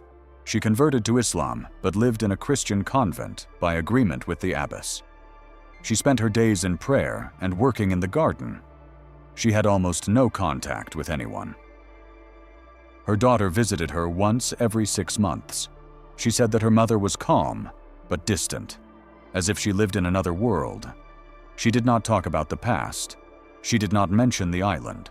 She did not mention the names Amira, Zainab, Fatima. She lived each day as if it were her last. She awaited death as a deliverance. The story became a legend in small circles. It was talked about as the most brutal game of survival in history. Documentaries were made for underground channels. Articles were written in alternative media. But officially, the case remained closed. The Saudi authorities refused to comment. This is the real price of an inheritance obtained through the death of others. The modern world allows rich people to create rules that seem impossible. Technology makes it possible to record every moment. But laws do not always protect the weak when the strong have money and connections. If this story made you think about the limits of free will and the price of consent, like and subscribe to the channel. Every week, we publish investigations that are not covered by the mainstream media. Stories about how money and power work in closed societies. Share this material if you believe that such cases should be known. Turn on notifications so you don't miss the next investigation. A 29-year-old Indonesian nurse died 4 hours after tasting her wedding cake at a luxury hotel in Dubai. A lethal dose of poison was found in her blood, and the murder was ordered by 7 heirs of her former patient. Dina Sari arrived in Abu Dhabi in March 2022 on a contract with a private clinic that specialized in palliative care for wealthy patients. She was 27 years old, had graduated from medical school in Jakarta, and had worked at a local hospital for 3 years before deciding to move. The salary in the Emirates was 10 times higher than at home, and Dina planned to save money to help her parents in the village and her younger brother with his education. The clinic was located in a modern building in the city center, served no more than 20 patients at a time, and each of them had their own personal medical staff. Mansour Al-Maktoum was brought to the clinic a week after Dina's arrival. He was 81 years old, and doctors diagnosed him with terminal pancreatic cancer that had metastasized to his liver. Treatment was pointless. The only goal was to ease his pain and provide dignified care during the last months of his life. Mansour built his fortune in the oil industry in the 1970s and 1980s, when the Emirates were experiencing an economic boom. He owned shares in 3 oil companies, a chain of gas stations, and commercial real estate in Abu Dhabi and Dubai. His fortune was estimated at around $800 million. Dina became his primary nurse. Her shift began at 6 a.m. and ended at 10 p.m., 6 days a week. She helped Mansour with his hygiene, fed him when he was too weak to eat on his own, changed his painkiller IVs, checked his vitals, and simply stayed by his side when the pain became unbearable. In the first few weeks, Mansour hardly spoke. He lay staring at the ceiling and only moaned when the pain intensified. Dina spoke to him in simple English, which she had learned for work, telling him about the weather outside, the news, and what was being prepared for breakfast at the clinic. She didn't know if he was listening, but the doctors said that her voice helped patients feel less lonely. Mansour had 7 children from 3 marriages. His eldest son, Ahmed, was 54 and ran one of his father's oil companies. His youngest daughter, Fatima, was 32 and lived in London, where she worked as an interior designer. The other 5 children were between 35 and 48 years old, all of them receiving monthly payments from the family fund and working in various positions in their father's business or running their own projects with his money. Mansour's first wife had died 20 years ago. His second wife had divorced him and moved to Paris, and his third wife, 30 years his junior, had also filed for divorce when she learned of his diagnosis. The children rarely visited their father. Ahmed came once every 2 weeks, stayed for 15 to 20 minutes, asked how he was feeling, and left, citing business matters. The others appeared less frequently, sometimes 3 or 4 at a time, spent 10 minutes in the ward, and returned to their lives. Dina noticed that they hardly spoke to their father directly.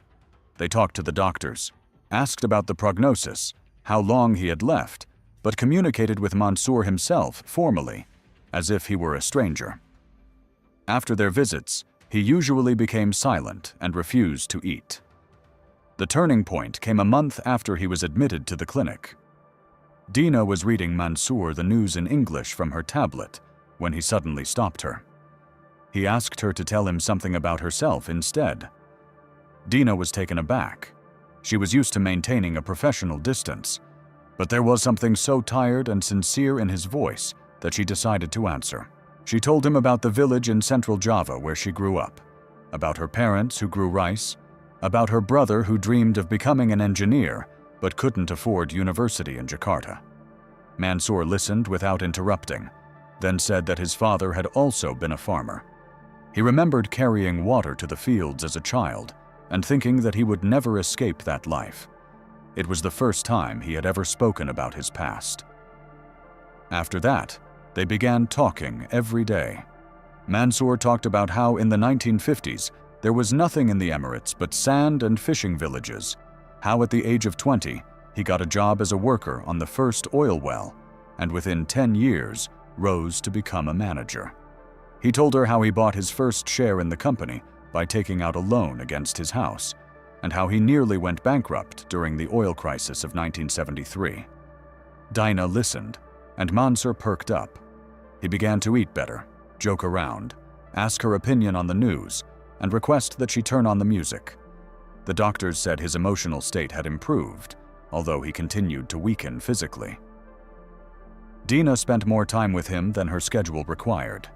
She stayed after her shift if she saw that he was lonely, brought him fruit from the local market that he loved, and played Indonesian songs on YouTube so he could hear the music of her homeland. Once she brought photos of her family, and Mansur looked at them for a long time, asking about each one. Then he asked her to write to his brother on his behalf and say that he was willing to pay for his education. Dina refused, saying it was too much, but Mansur insisted. He said he had money, but it was useless if he couldn't help people who really deserved it. Mansur's children noticed these changes. Ahmed once stayed behind after a visit and spoke to the head doctor, expressing concern that the nurse was spending too much time with his father and that it might be inappropriate. The doctor replied that Dina was following all protocols and that her attentiveness was beneficial to the patient. Ahmed did not argue, but asked to be kept informed of any significant changes in his father's condition.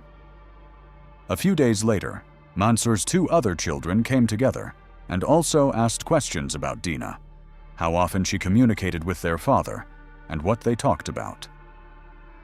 The clinic administration assured them that everything was within normal limits. By summer, Mansur was barely getting out of bed. The pain had intensified, the morphine doses had been increased, and he spent most of his time in a semi-daze. But when Dina came, he tried to be conscious. They talked less, but he held her hand, and it seemed to her that this gave him more peace than the medication. One day in late June, he asked her to bring a notary. He said he wanted to make changes to his will.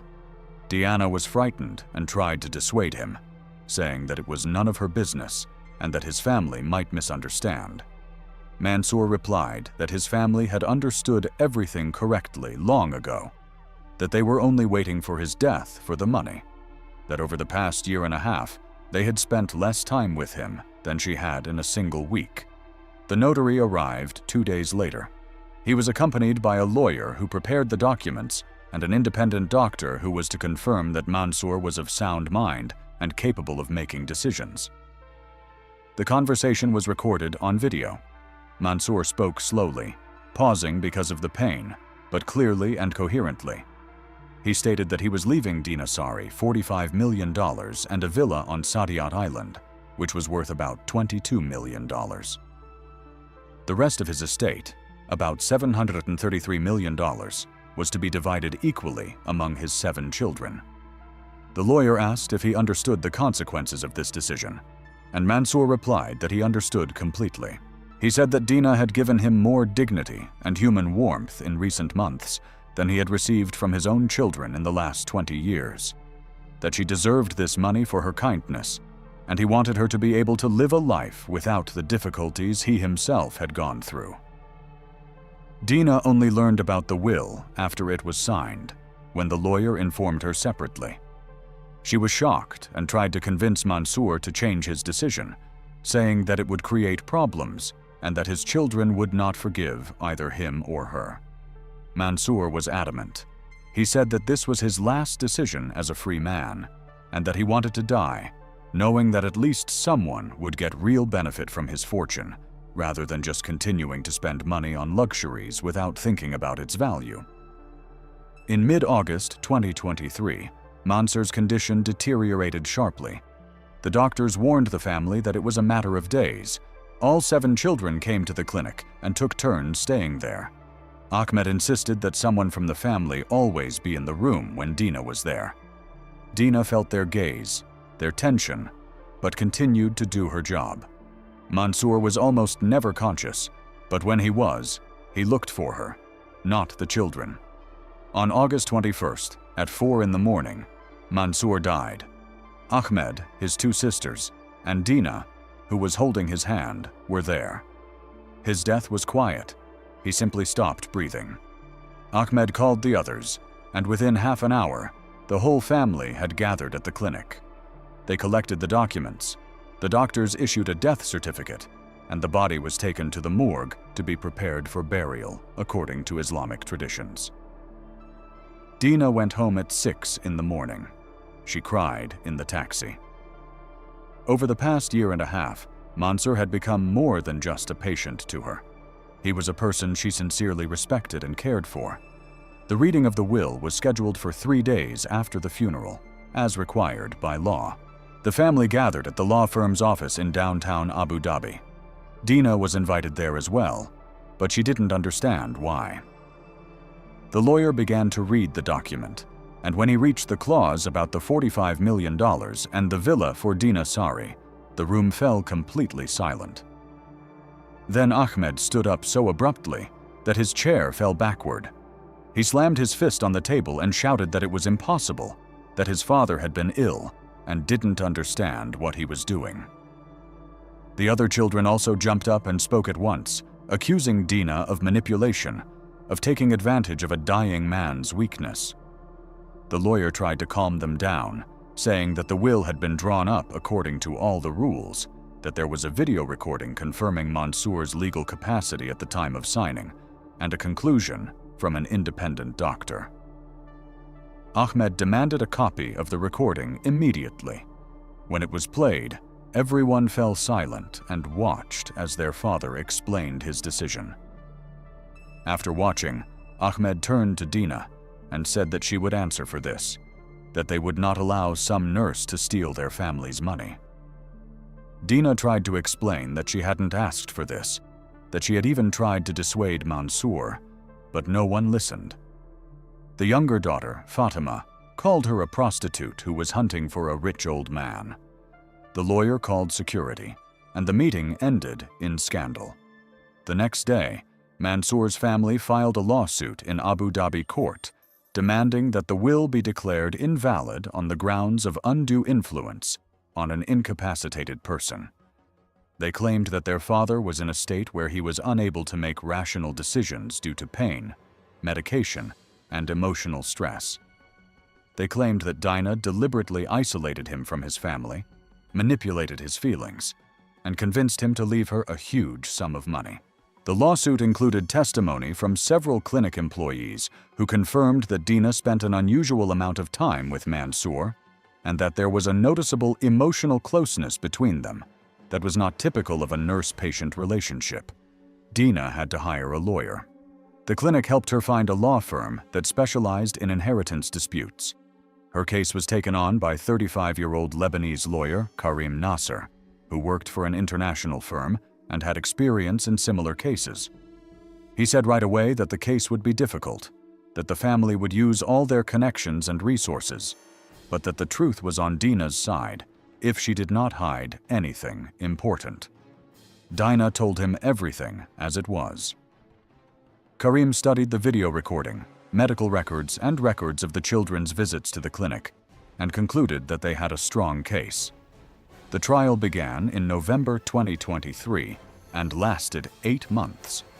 The Mansour family's lawyers presented 23 witnesses to the court, including distant relatives, former business partners, and 3 clinic employees who agreed to testify against Dina. The strategy was simple: to portray her as a calculating gold digger who used her professional position to manipulate a dying man. Ahmed was the first to take the stand. He spoke confidently, with undisguised anger. He said that in recent years his father had often lost his mental clarity, forgotten his children's names, and confused dates. When he was admitted to the clinic, he was so exhausted by illness and medication that he was unable to make important decisions. The family had noticed several times that Dina would sit with him alone behind closed doors, and that after such meetings, their father would become distant from his relatives. Karim began his cross-examination with the medical records. He presented documents confirming that Mansour underwent monthly cognitive tests, and the results showed normal brain function until the very last weeks of his life. He presented correspondence between Ahmed and the company's accountant, in which, a month before his father's death, Ahmed discussed the strategy for selling one of the assets after receiving the inheritance. He asked how a son so concerned about his father's health was already planning to dispose of his money. Ahmed said it was just business preparation, but in the courtroom, his words sounded unconvincing. One of the clinic's employees, a nurse named Youssef, who testified in favor of the family, said that Dina often stayed after her shift, and that he heard her talking to Mansour about her financial problems. Karim asked for clarification as to when exactly this was. Youssef gave approximate dates in May 2023. Karim presented timesheets showing that Youssef had not been at work on those days. He then showed Youssef's bank statements, which showed that a week before the trial, $20,000 had been deposited into his account from one of the companies owned by Mansour's family. Youssef was confused and said it was payment for consulting services, but he couldn't explain what kind. The judge reprimanded the plaintiff's lawyers, and Youssef's testimony was deemed questionable. The next witness was Mansour's second wife, Layla, who divorced him 8 years ago and lived in Paris. She flew in especially for the trial, and her testimony was most unexpected. Layla said that she had known Mansour for 30 years and that he had always been cold in relationships, unable to express his feelings. She said she left him precisely because of this emotional emptiness, despite their luxurious lifestyle. But then she said something that changed the mood in the courtroom. She admitted that Mansour once told her that his children were only interested in money. He regretted that he had given them everything too easily, and that they had grown up without understanding the value of work.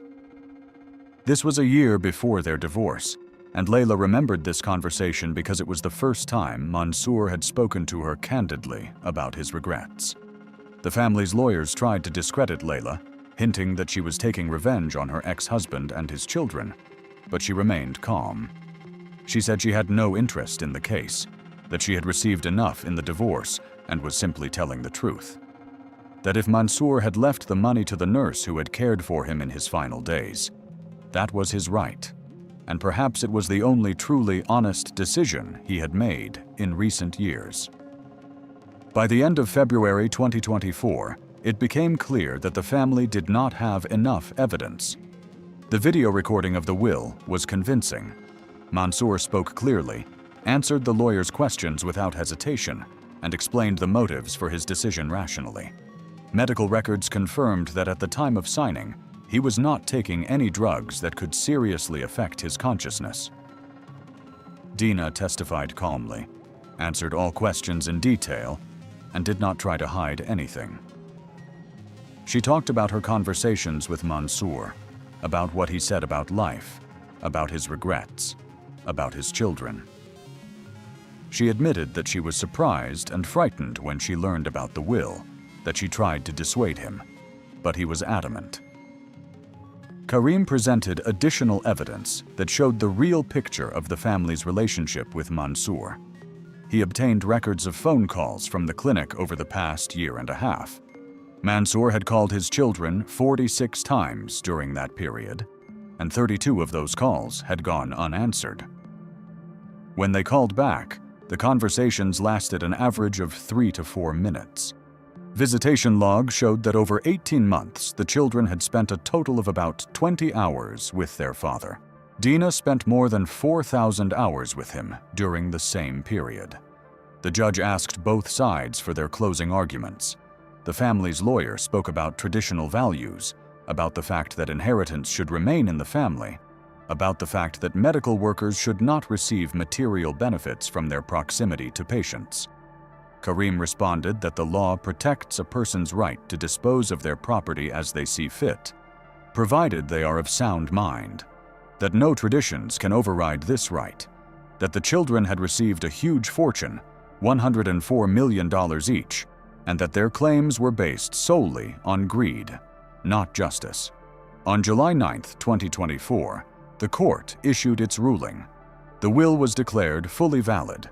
In his ruling, the judge stated that all procedural requirements had been met, that Mansour al-Maktoum was of sound mind at the time of signing the document, and that there were insufficient grounds to believe that he had been subjected to undue pressure. Dina was awarded $45 million and a villa on Saadiyat Island. The family had the right to appeal, but their lawyers said the chances of success were minimal. After the ruling was announced, Dina left the courthouse under the gaze of dozens of cameras. The media coverage of the case was moderate, but local newspapers and several international publications wrote about it as a rare example of a medical professional receiving a huge inheritance from a patient. Journalists shouted questions, but Dina did not respond. Karim led her out through a side exit and they drove away in his car. At that point, there was more than just a professional relationship between them. During the 8 months of the trial, they spent several hours together almost every day. Karim prepared her for her testimony. They met in his office, discussed strategy, and studied documents. Dina told him about her life in Indonesia, about the fear she felt before the trial, about how she felt guilty even though she had done nothing wrong. Karim listened, reassured her, and told her that she should not be ashamed of the kindness she had shown to a dying man. Gradually, their conversations became more personal. They had dinner after their meetings, walked along the embankment, talked about life, their plans, and what would happen after the trial. Karim grew up in Beirut, studied law at the American University, and moved to the Emirates 10 years ago. He was divorced, had no children, lived alone in an apartment in Dubai, and devoted most of his time to work. He said he had never met anyone who cared so sincerely about other people as Dina did. Her story with Mansour showed him that kindness still exists in a world where most people only think about profit. Dina also felt that Karim was special. He didn't see her as a client or as a woman who had suddenly become rich. He saw her for who she really was, with all her fears and doubts. After winning the court case, they began dating openly. Karim introduced her to his friends, and they went on a weekend trip to Oman, to the mountains, where Dina saw such landscapes for the first time. She laughed more than she had in all her years working in the Emirates. 3 months after the trial ended, in October 2024, Karim proposed to her. They were on the beach in Ras Al Khaimah, watching the sunset, and he took out a diamond ring and said he wanted to spend the rest of his life with her. Dina cried as she said yes. She called her parents in Indonesia, and they couldn't believe their ears. Their daughter, who 3 years ago had been earning $300 a month at a hospital in Jakarta, was now rich and about to marry a successful lawyer. But while Dina and Karim were planning their future, Mansour's 7 children gathered in Ahmed's private office in downtown Abu Dhabi. The meeting was secret, with no secretaries or assistants present. Ahmed closed the door and turned on a device that jammed wiretaps. He said that the legal route had not worked, but that did not mean they should give up. The nurse had stolen their money by taking advantage of their father's weakness, and they were entitled to justice. His younger brother Salih, the 40-year-old manager of the family's investment company, asked what he was proposing. Ahmed replied that there were other ways to solve the problem. The conversation lasted 2 hours. They discussed various options. Someone suggested bribing officials and freezing Dina's accounts, but that was too obvious and could lead to a scandal. Someone else suggested hiring people to intimidate her and force her to leave the country, giving up the money. But Ahmed said that she had already received the money in her account, and intimidation would not work. He proposed a radical plan. If Dina died without making a will, her inheritance would legally pass to her closest relatives, that is, her parents in Indonesia, and it would be possible to come to an agreement with them. They were simple villagers who would be frightened by the legal complications and would agree to a settlement for a symbolic amount. Not everyone supported this idea right away. The middle daughter, Amina, said it was too dangerous and that they could end up in prison. But Ahmed insisted. He said that if everything was done correctly, it would look like a natural death or an accident, that they could hire professionals who would leave no traces, that they had enough money and connections to arrange it so that no one would suspect them. Salih supported his brother. He said that Dina did not deserve the money and that their father had been delusional in the last months of his life. That if they didn't stop her now, she would squander their family's fortune, and that would be a betrayal of their father's memory. One by one, the other 5 agreed. Fatima, the youngest daughter, was the last. She was silent for a long time, then said she agreed, but only if it looked like an accident, and if no one in the family was directly involved in carrying it out. Ahmed knew people who could help. Through his driver, who had worked for the family for 20 years and was completely loyal, he contacted a man who had previously handled various sensitive matters for wealthy Emirati families. This man's name was Zayed. He was about 50 years old. He worked as an independent security consultant, but in reality, he dealt with things that were not talked about openly. Zayed agreed to meet in a neutral place, in a cafe on the outskirts of Dubai, where no one knew them. Ahmed arrived alone and explained the situation. Zayed listened without interrupting, then asked about the budget and the timeline. Ahmed said that money was not a problem, but it had to happen before the end of the year. Zayed replied that the cleanest way was to use poison that would mimic a natural cause of death. There are substances that cause cardiac arrest and breakdown in the body so quickly that they are almost impossible to detect in a normal autopsy. The problem is how to get the substance into the victim's body without being noticed. They discussed options for several weeks. Zayed watched Dina, studying her roots, habits, and social circle. He found out that she rarely went to restaurants alone, that she cooked at home or ate with Karim. She had no bad habits, did not smoke, and hardly drank alcohol. It was difficult to poison her food or drinks in her daily life because access to her home was restricted, and there were too many witnesses and cameras in restaurants. Then Zayed learned that Dina was planning a wedding. Karim had booked a banquet hall at the Burj Al Arab Hotel for February 2025, and invitations had already been sent out to 200 guests. It was the perfect opportunity. At the wedding, there would be a cake that would be cut and distributed to the guests. If poison were added to a specific part of the cake, the part that only the bride and groom would eat, it would look like an accident. And if both died, the investigation would be complicated because it would be unclear who the target was. Zayed proposed this plan to Ahmed in December 2024. Ahmed gathered all 7 of them again, and they discussed the details. Fatima asked if the lawyer's death would cause additional problems. Ahmed replied that, on the contrary, it would divert suspicion from them because Karim might have his own enemies, and the investigation would go in a different direction. Salih supported the idea. The others agreed. They decided to proceed. Zayed began looking for a way to gain access to the cake.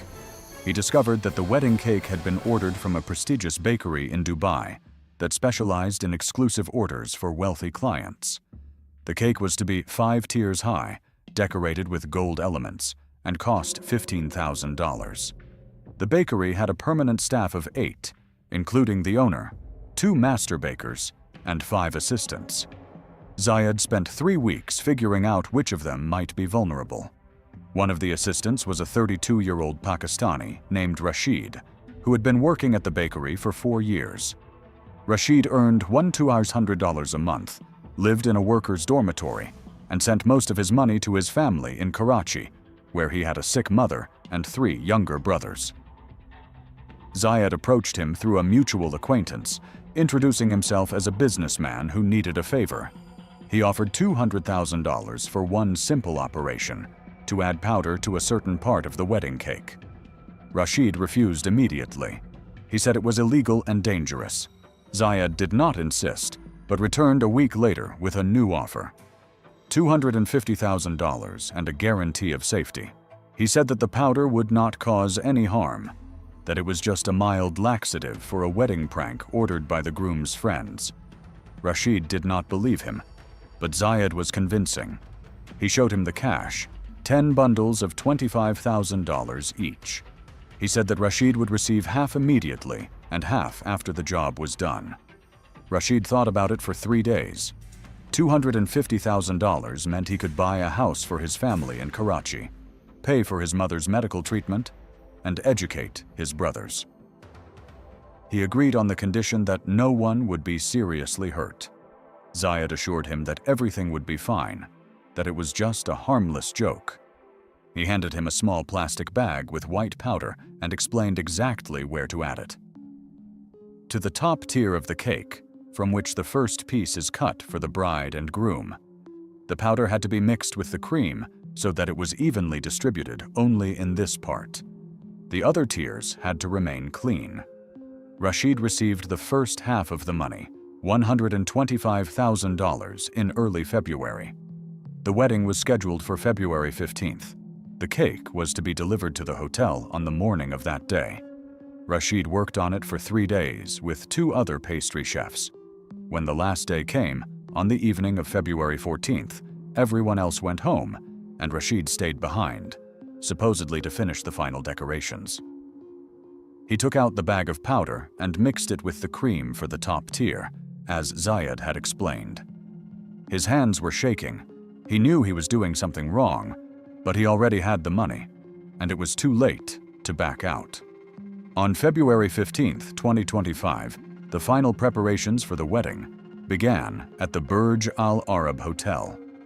Dina and Karim had booked one of the large halls overlooking the Persian Gulf, decorated with white orchids and gold draperies. The ceremony was scheduled to begin at 5 in the evening, with the banquet at 7. Dina arrived at the hotel in the morning with her friends, who were helping her get ready. She chose a dress by a Lebanese designer, embroidered with pearls and crystals, costing $80,000. Karim was waiting for her in the next room, with friends who had flown in from Beirut, especially for the wedding. The cake was delivered at 2 in the afternoon. Rashid personally brought it with the owner of the bakery. They placed it on a separate table in the center of the hall and checked that all the tiers were in place and that the decorations had not been damaged during transport. Rashid tried not to look at the cake too closely. He had done what was required of him, received the second part of the money the day before, and now just wanted to leave. But the owner lingered to photograph the cake for the bakery's portfolio, and Rashid was forced to wait. When they finally left, it was 3 o'clock in the afternoon. Rashid immediately went home, packed his things, and bought a ticket for the evening flight to Karachi. He planned to leave the Emirates for good. The ceremony went off without a hitch. Dina and Karim exchanged vows in front of 200 guests, including Karim's colleagues, Dina's friends from the clinic, and several relatives from both sides. Dina's parents flew in from Indonesia, and her mother cried with happiness. Karim's father, an elderly law professor from Beirut, gave a speech about how true love is tested, not by wealth, but by the ability of 2 people to support each other in difficult times. After the ceremony, the guests moved to the banquet hall, and dinner began. Dina was happy. She danced with Karim, talked to the guests, and thanked everyone for coming to share this day with them. At 7 o'clock in the evening, dinner was served, and at 8:10, the waiters brought champagne for toasts. At 9 o'clock, it was time for the cake. Dina and Karim stood at the table, took a knife together, and cut the top tier to the applause of the guests. The first piece, according to tradition, was for them. They fed each other small pieces, laughing while the guests took pictures. Dina tasted the cream and said it was the best cake she had ever eaten. Karim agreed. The waiters cut the remaining tiers and served the guests. By 11 o'clock in the evening, Dina felt slightly dizzy. She thought it was due to fatigue and the emotions of the day. She asked Karim to take her to the lounge, which had been reserved for them in case they needed to rest before leaving on their honeymoon. Karim noticed that she had turned pale and became concerned. He asked if she needed a doctor, but Dina said she just wanted to sit in silence for 10 minutes. They went into the room. Dina sat down on the sofa, and a minute later, she began to feel nauseous. She went to the bathroom, but the nausea did not go away, and she began to vomit. Karim called the hotel medical staff. While he was waiting, Dina returned from the bathroom, holding onto the wall. Her face was gray, she was breathing heavily, and she complained of chest pain. Karim realized that this was serious and immediately called an ambulance. 5 minutes later, the hotel medic arrived with a first aid kit and measured her blood pressure and pulse. The readings were critical. Her pulse was 140 beats per minute, and her blood pressure was dropping. Dina began to lose consciousness. The medic asked Karim to help lay her on the floor and began to administer first aid. The ambulance arrived at 11:45. The medics immediately hooked her up to oxygen, put her on an IV, and tried to stabilize her condition. One of them asked Karim what Dina had eaten and whether she had any allergies.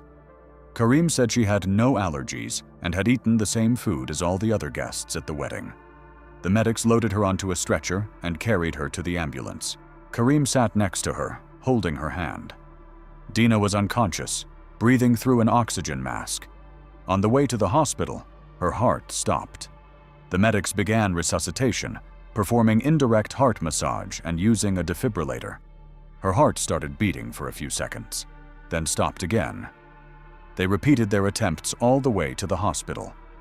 The car arrived at Cornish Hospital at 12:20 a.m. Dina was immediately taken to the intensive care unit, but 20 minutes later, the doctors came out and told Karim that they had been unable to save her. The time of death was recorded as 12:43 a.m. on February 16th. Karim was unable to speak. He sat in the hospital corridor in his wedding suit, in shock. Dina's parents arrived half an hour later, and her mother fell to the floor, screaming. The doctors explained that the preliminary diagnosis was acute heart failure, but the exact cause could only be determined after an autopsy. Karim insisted on a full autopsy and toxicological analysis. He told the doctors that Dina had been perfectly healthy, that she had undergone medical examinations several months ago before the wedding, and that all her indicators were normal, that it could not have been a natural death. The autopsy was performed the next day. The pathologist found signs of poisoning. The organs showed damage characteristic of exposure to a toxic substance. Samples of blood, tissue, and stomach contents were sent for toxicological analysis to a specialized laboratory. The results came back 2 weeks later. Dina's blood was found to contain high concentrations of the organophosphate compound thiophosphate, which is used as an insecticide in agriculture, but in large doses causes cardiac arrest in humans. The dose was lethal, approximately 15 times the minimum lethal concentration. The Dubai police launched a murder investigation. Karim gave detailed testimony, recounting the court case with Mansour's family, how they had threatened Dina after losing in court, and how they had a motive. Investigators began checking everyone who had access to food and drinks at the wedding. The hotel provided lists of staff who worked that day and surveillance camera recordings. The catering company provided information about food suppliers. The main question was how the poison got into Dina's body.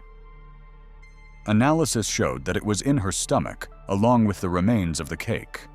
The police seized the remains of the cake from the hotel and sent them for examination. Traces of the same substance were found in the top tier, from which the pieces for Dina and Karim had been cut. There was no poison in the other tiers. This meant that the poisoning was deliberate. Someone had added poison to the part of the cake that the bride and groom were supposed to eat. Investigators questioned Karim as to why he was not affected, since he had also eaten from the same piece. It turned out that Karim had eaten a very small piece, literally just a taste, and left the rest on his plate because he didn't like sweets. Dina ate her entire portion. That was enough for a lethal dose. The police questioned all the staff at the bakery. The owner, 2 master confectioners, and 4 assistants gave testimony. All denied involvement. But one of the assistants, Rashid, did not show up for work the day after the wedding. The owner said that Rashid had sent a message on the morning of February 16th, saying that he had to leave urgently for Pakistan due to family circumstances. Investigators checked immigration records. Rashid flew to Karachi on the evening of February 15th, a few hours after the cake was delivered to the hotel. He was placed on Interpol's wanted list. Pakistani police found him in Karachi 4 days later. He was living in a new house that he had bought in his mother's name. During a search, they found $120,000 in cash and bank receipts for another $130,000. Rashid denied everything at first, but when they showed him the results of the cake analysis and explained that he could face the death penalty for murder, he broke down.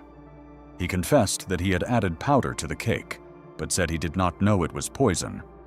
He was told it was a harmless joke and was paid $250,000. He named the person who hired him, Zayed. The Dubai police began searching for Zayed. This proved difficult because he was an experienced professional who covered his tracks. But Rashid described his appearance, the meeting place, and the model of the car.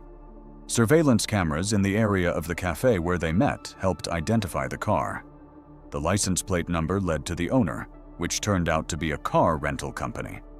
They looked up the rental documents. The car was rented by a man named Zayed Hamid with a UAE resident passport. He had several convictions for fraud and extortion in the past, but had not been charged with anything in the last 10 years. He was arrested in Sharjah a week after Rashid's arrest. During a search of his apartment, they found a phone with correspondence that he had not had time to delete. There were messages with a number registered to Ahmed, Mansour's eldest son and driver. The messages were cautious, with no direct references to the crime, but the context was clear. Zayed wrote about the job being done, the delivery, and the result. The driver replied with short confirmations. Zayed realized he had no way out. The investigators offered him a deal, full confession and cooperation in exchange for a reduced sentence.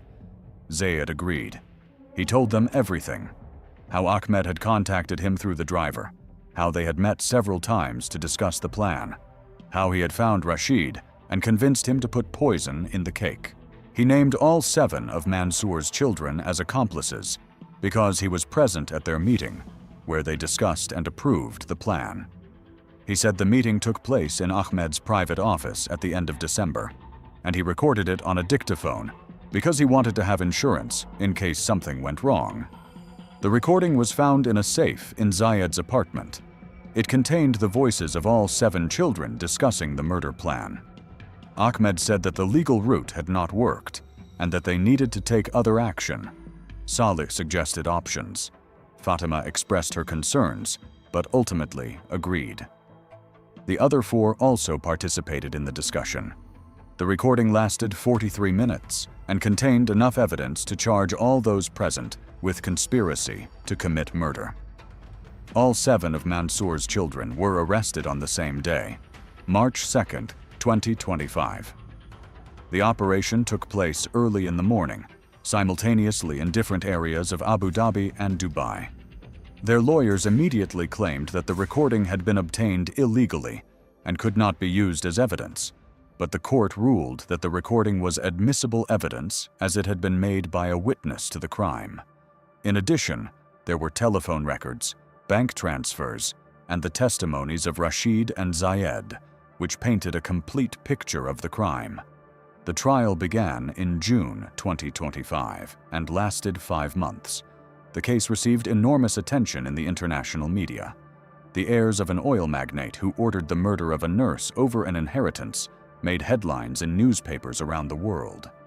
The defense tried to prove that the children did not know about Zayed's real plans, that they only discussed theoretical possibilities of pressuring Dina, but the audio recording was too clear. It directly mentioned death, poison, and that this was the only way to get the money back. The prosecutor presented evidence that all 7 had transferred money to accounts that were ultimately used to pay Zayed and Rashid. The total amount was $300,000. The transfers were disguised as payments for consulting services, but the timing coincided with the period of preparation for the crime. Bank experts traced the chain of transactions and showed that the money went from Mansour's children through several intermediate accounts to Zayed.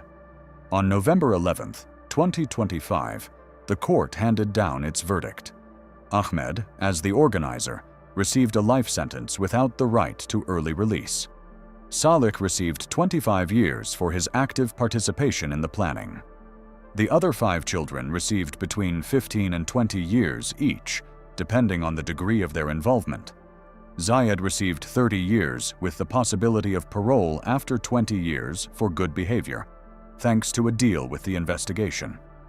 Rashid received 25 years. The court ruled that, Although he was acting as a hired hand and did not know the victim personally, he knowingly participated in the crime for money and bore full responsibility. Dina's $45 million in villa on Saadiyat Island passed to her parents under inheritance law. They sold the villa and returned to Indonesia. Dina's father established a charitable foundation in her name, which funds education for poor children in Central Java province and provides medical care for rural areas. Her mother was unable to recover from the loss of her daughter. Her health deteriorated, and she died 2 years later of a stroke. Karim quit his job at the law firm. He couldn't continue living in the Emirates, where everything reminded him of Dina. He moved back to Beirut and started working for an organization that protects the rights of migrant workers. In an interview with the BBC a year later, he said that he had lost the love of his life because of money they didn't even need. He said they had planned to give half of their inheritance to charity, build a hospital in Dina's village, and help her family and other people in need. He said Dina was the kindest person he had ever known, and that she was killed for caring for a dying man. He said that a system where children are willing to kill for an inheritance that is already large enough shows how money destroys humanity. That he will remember Dina every day of his life, and that the only thing that gives him the strength to continue is the work he does in her name, helping people like her. The case was closed in December 2025. All those convicted are serving their sentences in prisons in the United Arab Emirates. Appeals have been rejected. The story of an Indonesian nurse who received an inheritance from a patient and was killed at her own wedding by his children became one of the most high-profile crimes of the year in the Persian Gulf region, and a reminder of what greed and a lack of human compassion can lead to. A 30-year-old Filipino crypto trader stole $90 million from an Emirati investor who raped her 19-year-old sister, who worked for him as a maid, 8 years ago, after which the girl became pregnant and eventually committed suicide. For refusing to return the money, she was paralyzed from the neck down by an injection into her spine and left in the desert, while the $90 million remained permanently locked in crypto wallets that she cannot physically access. Cristina Mendoza began working with cryptocurrencies in 2013 when she was 21 years old. She lived in Manila, in the Quezon City area, in a small apartment with her mother and younger sister. After graduating from college with a degree in information technology, she was unable to find a job in her field and took a job as an administrator at an internet cafe. Her salary was $300 a month. In her spare time, she read forums about a new technology called blockchain and a digital currency called Bitcoin. She assembled her first mining computer from used components purchased at the Green Hills Market. She spent $250 on it, which she had saved up for 6 months. The computer stood in her room and ran around the clock. In the first month, she mined 0.17 bitcoins. At that time, 1 bitcoin was worth about $100. It was pocket change, but Cristina understood the potential of the technology. She studied Satoshi Nakamoto's white paper, learned about algorithms, and followed the development of the project. By 2015, she was already running a small farm of 8 video cards located in her neighbor's garage for a fee of $50 a month. Bitcoin had grown to $400, and her savings amounted to about $8,000. She quit her job at the internet cafe and focused entirely on cryptocurrencies. In 2017, when Bitcoin skyrocketed to $20,000, her portfolio reached $240,000. She bought an apartment for her mother and started trading on crypto exchanges. Cristina was self-taught. No one taught her technical analysis or the basics of trading. She watched instructional videos on YouTube, read articles, and analyzed charts for 12 hours a day. Gradually, she developed her own strategy based on reading market sentiment and analyzing trading volumes. By 2020, her portfolio was worth about $700,000. She traded not only Bitcoin, but also altcoins, participated in initial coin offerings, and invested in decentralized finance projects. In small crypto communities, she was known by the nickname Crypto Queen PH. She had a small but loyal audience on Telegram, where she sometimes shared her predictions. She never took money for advice or sold courses. She simply shared her experience. By 2025, her portfolio had reached $3 million. She decided it was time to broaden her horizons. Dubai seemed like a logical choice. The United Arab Emirates was actively developing the crypto industry, creating a favorable regulatory environment and attracting international companies. Dubai was home to the largest crypto exchanges, conferences, and investments. Christina obtained an investor visa, rented an apartment in the Dubai Marina area, and began attending industry events. At a conference at the Dubai World Trade Center in March 2025, she met Ahmed Al-Mansouri. He was 56 years old.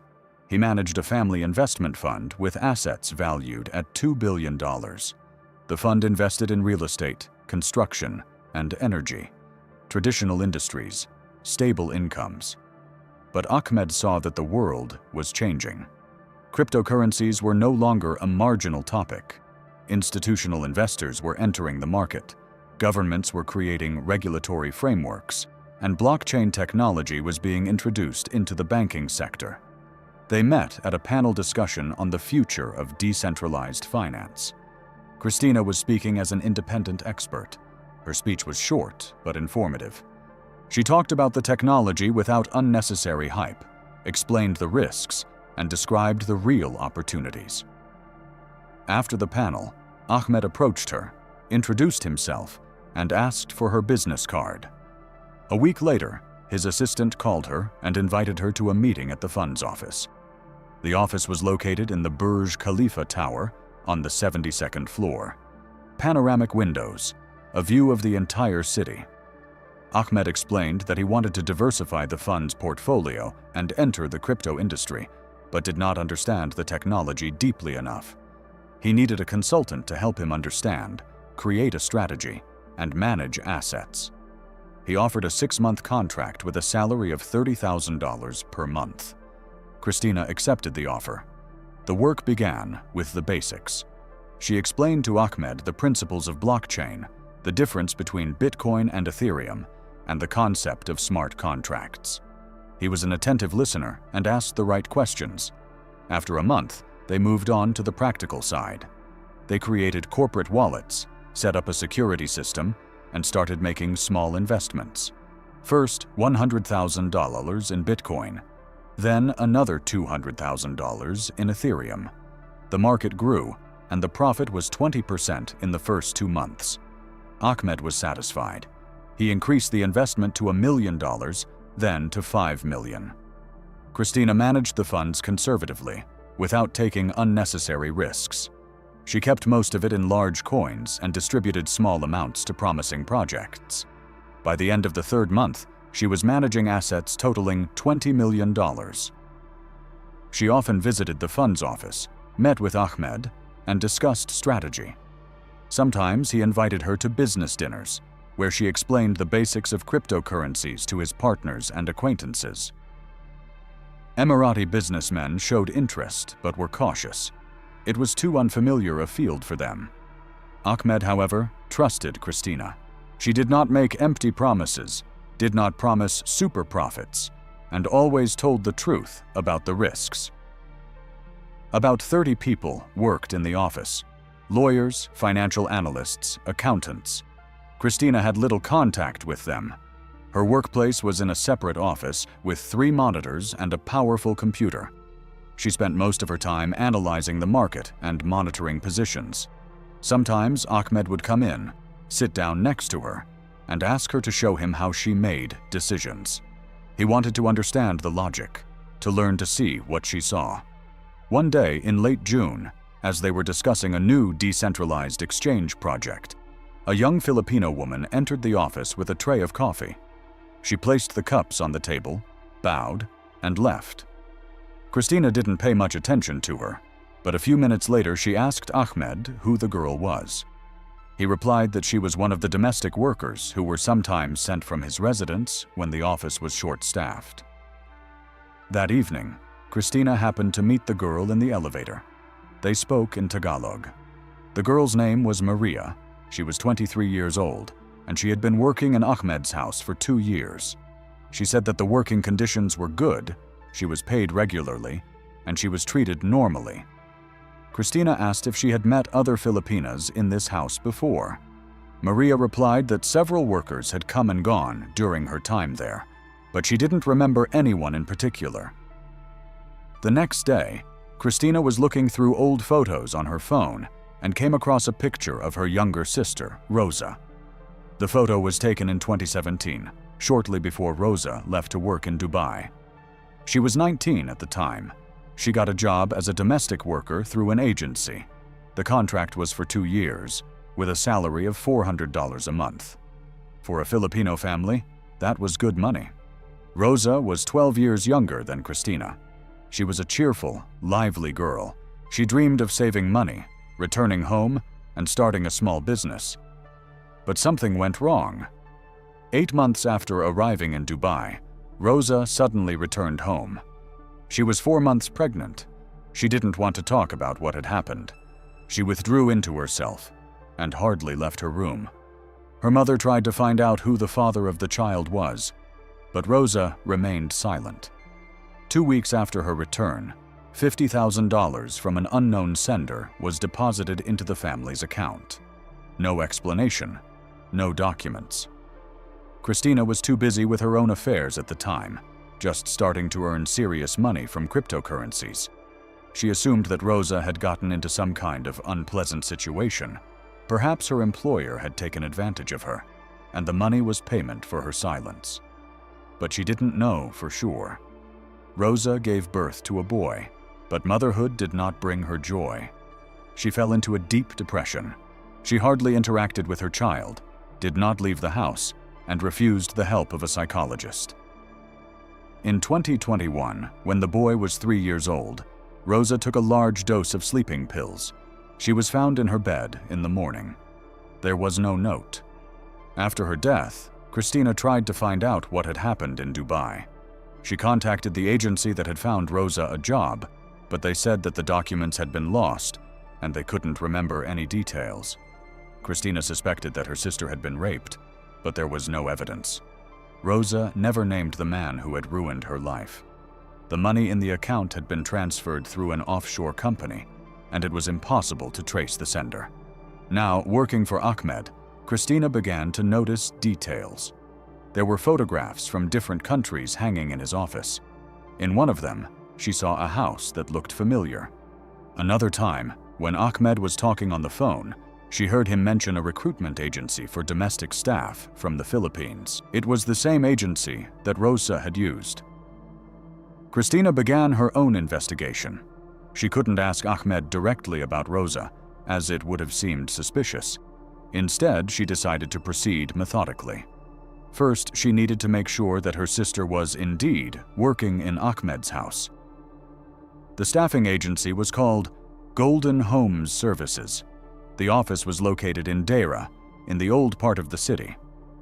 Christina went there on one of her days off. The agency manager, a 50-year-old man named Rajesh, didn't want to say anything at first. He cited client confidentiality. Christina offered him $1,000 in cash for the information. Rajesh looked at the money, thought for a few seconds, and asked her to wait. He returned 10 minutes later with a folder of old documents. The folder contained a contract in the name of Rosa Mendoza. The start date was July 2017. The employer's address matched one of Ahmed's residences in the Emirates Hills area. The contract was standard. The duties of a domestic worker, a salary of $400 a month, room and board at the employer's expense. The contract was terminated early in March 2018. Reason for termination: personal circumstances of the employee. Christina photographed the documents on her phone and asked Rajesh if he remembered this girl. He replied that hundreds of employees had passed through the agency over the past 8 years, and it was impossible to remember them all. But he added that sometimes there were problems. Employers from wealthy families believe they can do whatever they want with their staff. The agency tries to protect its people, but this is not always possible. When it comes to influential families, you have to turn a blind eye to many things. Christina asked if there had been any complaints from Rosa. Rajesh shook his head. He said that if there had been any official complaints, they would have been recorded. But often the girls don't complain. They are afraid of losing their jobs, afraid of deportation, afraid of revenge. Some just keep quiet and endure. Then they leave and try to forget. The next step was to find other workers who had worked in Ahmed's house at the same time. Christina asked Rajesh to give her the contact details of the Filipinas who had worked there between 2017 and 2019. He said he couldn't just hand out personal information. Christina put another $2,000 on the table. Rajesh wrote down 3 names and phone numbers on a piece of paper. The first woman she contacted had already returned to the Philippines and was working as a teacher in the province. She remembered Rosa. She said they had worked together for about 2 months. Rosa was a quiet girl, worked hard, and hardly ever complained. But at some point she became withdrawn and cried a lot. The other workers tried to find out what had happened, but she wouldn't say anything. Then she suddenly left. There were rumors that one of the men in the house had raped her, but no one knew for sure. The second woman had worked as a cook in Ahmed's house for 3 years. She still lived in Dubai and agreed to meet with Christina in a cafe. Her name was Lucia, and she was 48 years old. She said that the atmosphere in the house was tense. Ahmed was often rude to the staff, especially to young girls. His wife lived separately and rarely visited. There were always guests, business partners, and relatives in the house. Lucia remembered Rosa. She said that the girl often looked frightened. Once, Lucia saw Rosa coming out of Ahmed's office with teary eyes. She asked what had happened, but Rosa just shook her head and ran to her room. A few weeks after that incident, Rosa disappeared. Lucia was told that she had quit and gone home. No goodbyes, no explanations. Lucia suspected that something serious had happened, but she didn't ask. In such houses, it is better not to ask unnecessary questions. She had seen other workers who tried to complain or interfere in the family's affairs get fired. They were deported without compensation, sometimes even without being paid their wages for the last few months.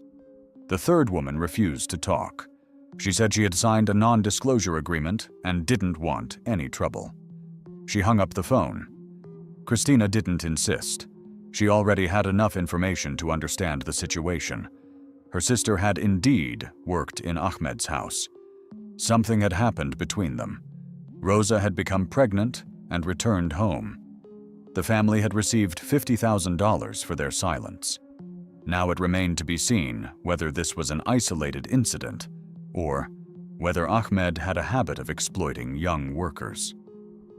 Christina began researching public records and social media.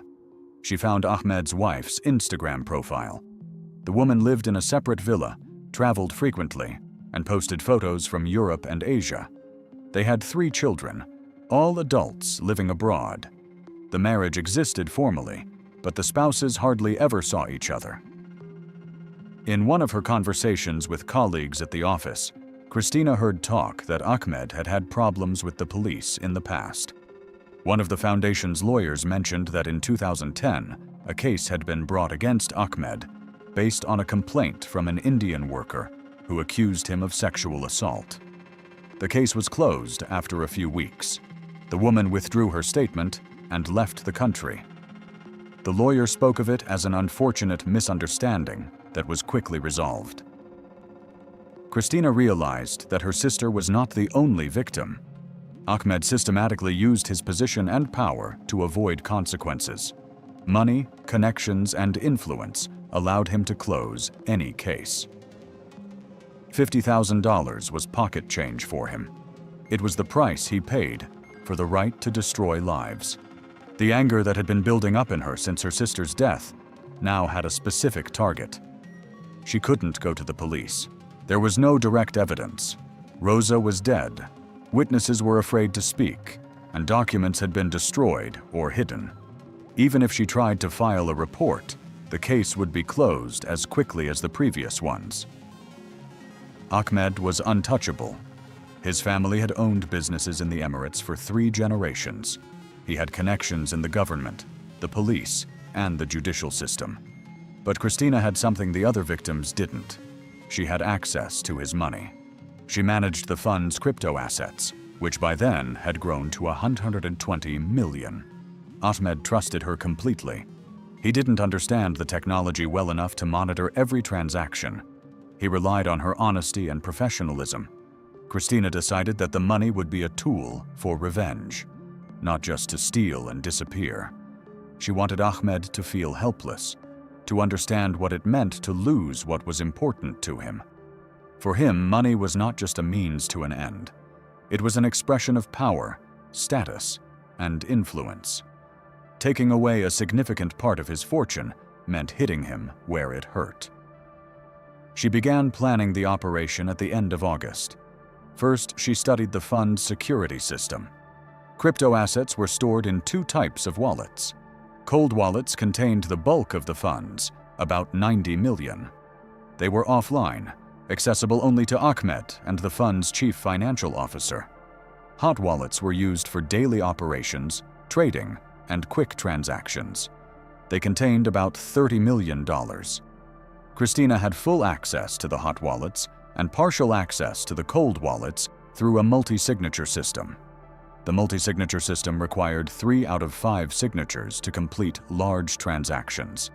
5 people had keys: Ahmed, the CFO, the fund's chief lawyer, an external auditor, and Christina. To transfer funds from a cold wallet, the consent of at least 3 of them was required. This was standard security practice for institutional investors. Christina understood that it was impossible to steal money directly from cold wallets. She had to find another way. She began to study cryptocurrency laundering schemes, anonymous services, and technologies for bypassing blockchain analysis. She read forums on the darknet where methods of concealing transactions were discussed. She studied the work of mixers, which mix coins from different users, making it impossible to trace the origin of the funds. The main problem was that the Bitcoin and Ethereum blockchains are public. Every transaction is recorded and available for analysis. Blockchain analytics companies can track the path of coins through dozens and hundreds of wallets. Even if mixers are used, there are methods of de-anonymization through analysis of time patterns and transaction volumes. Christina found the solution in the anonymous cryptocurrency Monero. Unlike Bitcoin, Monero transactions are completely private. A technology called ring signatures hides the sender, the recipient's address, and the transfer amount. Even with full access to the Monero blockchain, it is impossible to determine who sent what to whom. This made Monero the perfect tool for laundering funds. The plan began to take shape. She would create a conversion chain: Bitcoin to Monero, Monero to stablecoins, stablecoins to anonymous wallets registered via VPN and disposable emails.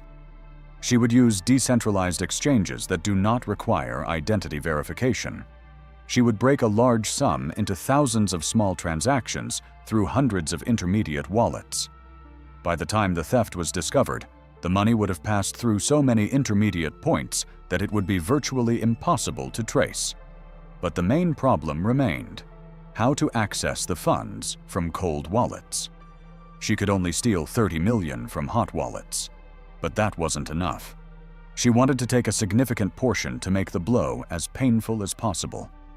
The solution came unexpectedly. In mid-September, Ahmed announced that he was planning a major reorganization of the crypto portfolio. He wanted to exit several positions and reallocate funds to new projects. This required moving a significant portion of the assets from cold wallets to hot wallets for transactions. Ahmed asked Christina to prepare a portfolio restructuring plan. Christina saw an opportunity. She proposed a scheme that required transferring $90 million from cold storage to working wallets for subsequent conversion and reinvestment. The process was expected to take several days. The funds would be temporarily held in hot wallets, to which she had full access. Ahmed agreed to the plan. The start date for the operation was set for September 25th. Christina had 3 weeks to finalize the preparations. She created a network of 250 crypto wallets on different blockchains. She used a VPN, the Tor browser, and disposable SIM cards. She registered on 20 decentralized exchanges under fictitious names. She wrote scripts to automate transactions. Everything had to happen as quickly as possible. The less time that passed between the theft and its discovery, the more difficult it would be to stop the transfer of funds. At the same time, she began to prepare her escape. She ordered a fake Indonesian passport through a contact on the darknet for $80,000. The passport was high quality, with a real chip and biometric data. It had her photo, but with a different name. Siti Nurhaliza, 32 years old, citizen of Indonesia. She booked a ticket for a flight from Dubai to Jakarta for the evening of September 25th. She rented an apartment in Jakarta through an anonymous service, paying in cryptocurrency for 3 months in advance. From Indonesia, the plan was to move to South America, Paraguay or Bolivia, countries without extradition treaties with the UAE. There she could live peacefully, obtain new documents, and start a new life. $90 million in cryptocurrency would provide for her for the rest of her life. She could help her mother, provide for her nephew, Rosa's son, and give him the best education and future. On September 23rd, Ahmed announced that he was leaving for Abu Dhabi for a business meeting with representatives of the Emirates Sovereign Wealth Fund. The meeting would last 2 days. He would return on the evening of the 25th. He asked Christina to begin the operation to transfer the funds in his absence. Everything was ready. The CFO and lawyer had already signed the authorization to move the assets. All that remained was to perform the technical operations. On the morning of September 25th, Christina arrived at the office at 6 o'clock. The office was empty, and the security guard was dozing on the first floor. She went to her office, turned on the computers, and checked all the systems. The funds from cold storage had already been transferred to working wallets the previous evening. $120 million in Bitcoin and Ethereum were sitting at addresses to which she had full access. At 7 in the morning, she activated the scripts. The automatic process began.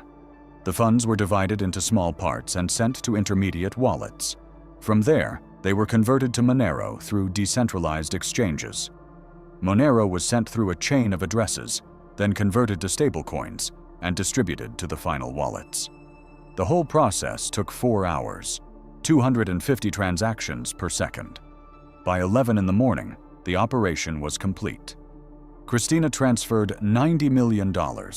She left the remaining 30 untouched so as not to arouse immediate suspicion. The security system only detected unusual activity at 11:30. Automatic alerts went to the phones of the CFO and Ahmed.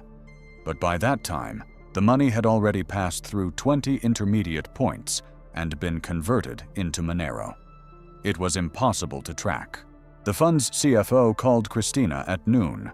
He asked why the system was recording massive transactions that had not been approved. Christina calmly replied that she was implementing the portfolio restructuring plan that had been approved by Ahmed. The director said that all operations should be stopped immediately until the situation was clarified.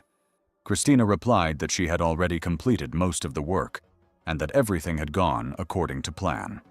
20 minutes later, the director called back. His voice was tense. He said he couldn't find the funds in the working wallets.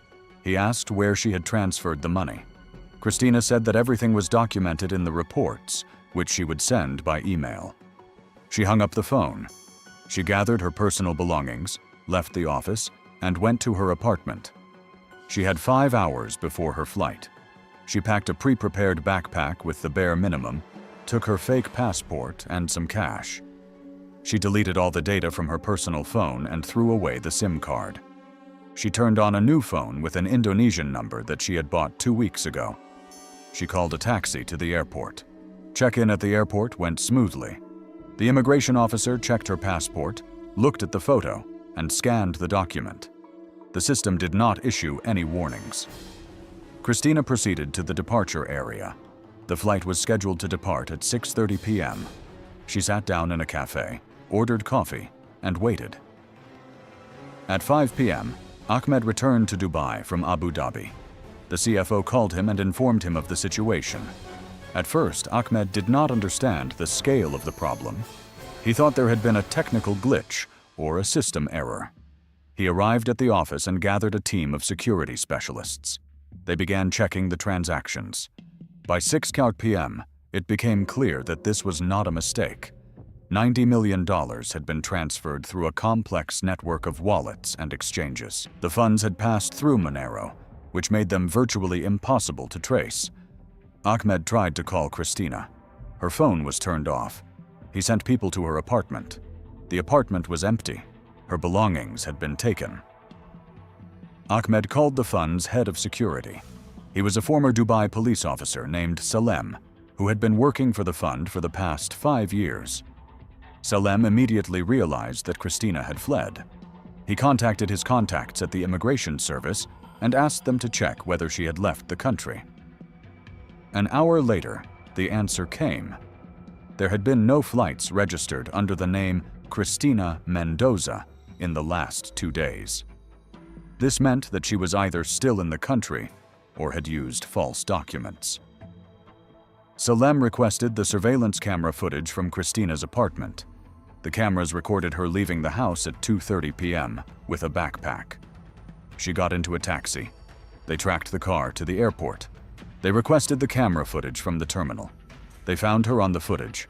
She checked in for a flight to Jakarta, but her passport was Indonesian, not Filipino. By that time, the plane had already taken off. Christina was in the air. Ahmed was furious. He had spent years building a reputation as a reliable investor. The loss of $90 million was not just a financial blow. It was a blow to his reputation, to the trust of his partners, to his family's status. News of the theft would quickly spread in the business circles of the Emirates. He would be considered a naive old man who had been deceived by a young Filipina. He couldn't go to the police. An official investigation would mean publicity. The case would be in the media. The fund's investors would start asking uncomfortable questions about the security system. The damage to his reputation would be greater than the financial losses. Ahmed decided to act through private channels. He had connections in the criminal world. Years of working in business had taught him that sometimes problems are solved not through the courts, but through people who work in the shadows. He knew people who specialized in finding fugitives, returning stolen property, and resolving sensitive issues. These people didn't ask unnecessary questions and didn't leave any traces. Ahmed contacted a man named Farouk. Farouk was the coordinator of a network of bounty hunters that operated throughout Asia and the Middle East. His people found debtors, fugitive businessmen, and criminals hiding from justice. They worked quickly, efficiently, and expensively. Ahmed offered $5 million for Christina's capture and the return of the stolen funds. Farouk accepted the order. He had contacts in Indonesia, Malaysia, Thailand, and the Philippines. Agents at airports, hotels, and police stations. People who, for money, provided information about the movements of foreigners. He started by checking all flights from Dubai to Jakarta on September 25th. He found a flight on which a woman with an Indonesian passport in the name of Siti Nurhaliza had departed. The photo in the passport matched the image of Christina from the Dubai airport surveillance cameras. Farouk's agents in Jakarta began their search. They checked hotels, hostels, and rental apartments. Christina was cautious. She did not register at hotels, did not use credit cards, and did not communicate via social networks. She rented an apartment through an anonymous service and paid with cryptocurrency. She bought food in small shops and paid in cash. She didn't go out unless she had to. But even the most cautious people make mistakes. Christina knew her mother was worried. Before she ran away, she told her mother that she was going on a business trip for several months. She didn't explain the details and asked her not to worry. Her mother wrote her messages every day, asking how she was doing and when she would be back. Christina didn't reply, so as not to leave any digital traces. But 3 weeks after her escape, on October 16th, she couldn't take it anymore. She logged into her old email account at a public library in Jakarta. She just wanted to check if there were any urgent messages from her mother. She spent 2 minutes online, read the letters, and left. She didn't send a single reply, but that was enough. Farouk's agents were tracking all of Christina's known accounts. As soon as she logged into her email, the system recorded her IP address. The library was in the Menteng district, central Jakarta. The agents began monitoring the area. They checked the library's surveillance cameras. They found her on the recording. She left the library at 2:20 p.m. and walked south. For the next 3 days, the agents patrolled the area within a 2-kilometer radius of the library. They checked the faces of passers-by, comparing them to Christina's photo. On October 19th, one of the agents spotted her at the market. She was buying vegetables and fruit. The agent did not detain her on the spot. There were too many witnesses. Instead, he followed her to her apartment. He wrote down the address and passed the information on to the coordinator. That same night, a group of 4 people arrived at the house. They waited for Christina to go out. Early in the morning, she went out to buy bread at a nearby bakery. They grabbed her on an empty street as she was returning. They covered her head with a bag, tied her hands, and pushed her into a van. It all took less than 30 seconds. No one saw, no one intervened. Christina was taken to an industrial area on the outskirts of Jakarta. There she was placed in a container with minimal amenities: a mattress, a bucket, bottles of water. The container was loaded onto a cargo ship bound for Dubai via Singapore. The journey took 12 days. Christina remained in the container the entire time. She was fed twice a day and given water, but was not allowed outside. The ship arrived at a private port in the Emirate of Fujairah on November 3rd. The container was unloaded at night and transported by truck to the desert. The villa was located in the Rub al-Khali Desert, 300 kilometers from Dubai. It was an old residence that Ahmed's family used for hunting. It was an isolated place, with the nearest settlement 50 kilometers away. When the container was opened, Christina was exhausted. 12 days in a confined space, minimal food, heat. She was taken out of the container and brought to the house. Ahmed was waiting for her there. He had flown in by helicopter especially for this meeting. With him were 3 guards and a man in a medical gown. Ahmed sat in a chair and looked at Christina silently for several minutes. Then he asked where the money was. Christina did not answer. He repeated the question. She said she would never return it. Ahmed stood up and came closer. He asked if she understood what he could do to her. Christina looked him in the eyes and said it was for her sister Rosa, for what he had done to her 8 years ago. Ahmed stopped. He stood silently for a few seconds. Then he asked who Rosa was. Christina told him. She explained that Rosa had worked in his house in 2017, that he had raped her, and she had become pregnant, that the family had received $50,000 for their silence, that Rosa had committed suicide 4 years later because she couldn't live with what had happened. Ahmed listened without emotion. When Christina finished, he shrugged. He said he didn't remember this girl. Dozens of Filipinas had worked in his homes over the years. If anything had happened, it didn't matter. The money had been paid. The case was closed. Christina had no right to steal 90 million from him because of some maid he didn't even remember. He asked again where the passwords for the crypto wallets were. Christina refused to answer. Ahmed nodded to the guards. They tied her to a chair. The next 3 days were spent in continuous interrogation. Ahmed came twice a day and asked the same questions. Between his visits, the guards used pressure tactics. They didn't let her sleep, poured water into her nose and mouth, and used a stun gun. Christina lost consciousness several times, but when she came to, she repeated the same thing. The money would never be returned. On the fourth day, Ahmed made a decision. He realized that Christina would not break. She was ready to die, but she would not give up access to the funds. He could kill her, but that would not bring the money back. 90 million was lost forever, but he could punish her so that she would regret not dying. Ahmed ordered a man in a medical gown to be brought in. He was a military surgeon named Kamal, who had previously served in the armed forces and now worked for private clients. Kamal brought a case with medical equipment. Inside were syringes, ampules with drugs, and surgical instruments. Ahmed explained to Christina what was about to happen. He said that she wanted to destroy his life, to take away what was important to him. Now he would take away what made her human. The ability to move, to work, to live independently. She would remain alive, but it would be an existence, not a life. Kamal injected Christina's spine at the level of the fourth cervical vertebra. The drug was a neurotoxin that destroyed the nerve connections between the brain and the body. The process was irreversible. After a few hours, numbness began in her arms and legs. By the next morning, Christina could not move her arms or legs. The paralysis spread from her neck down. She could feel her body, but she could not control it.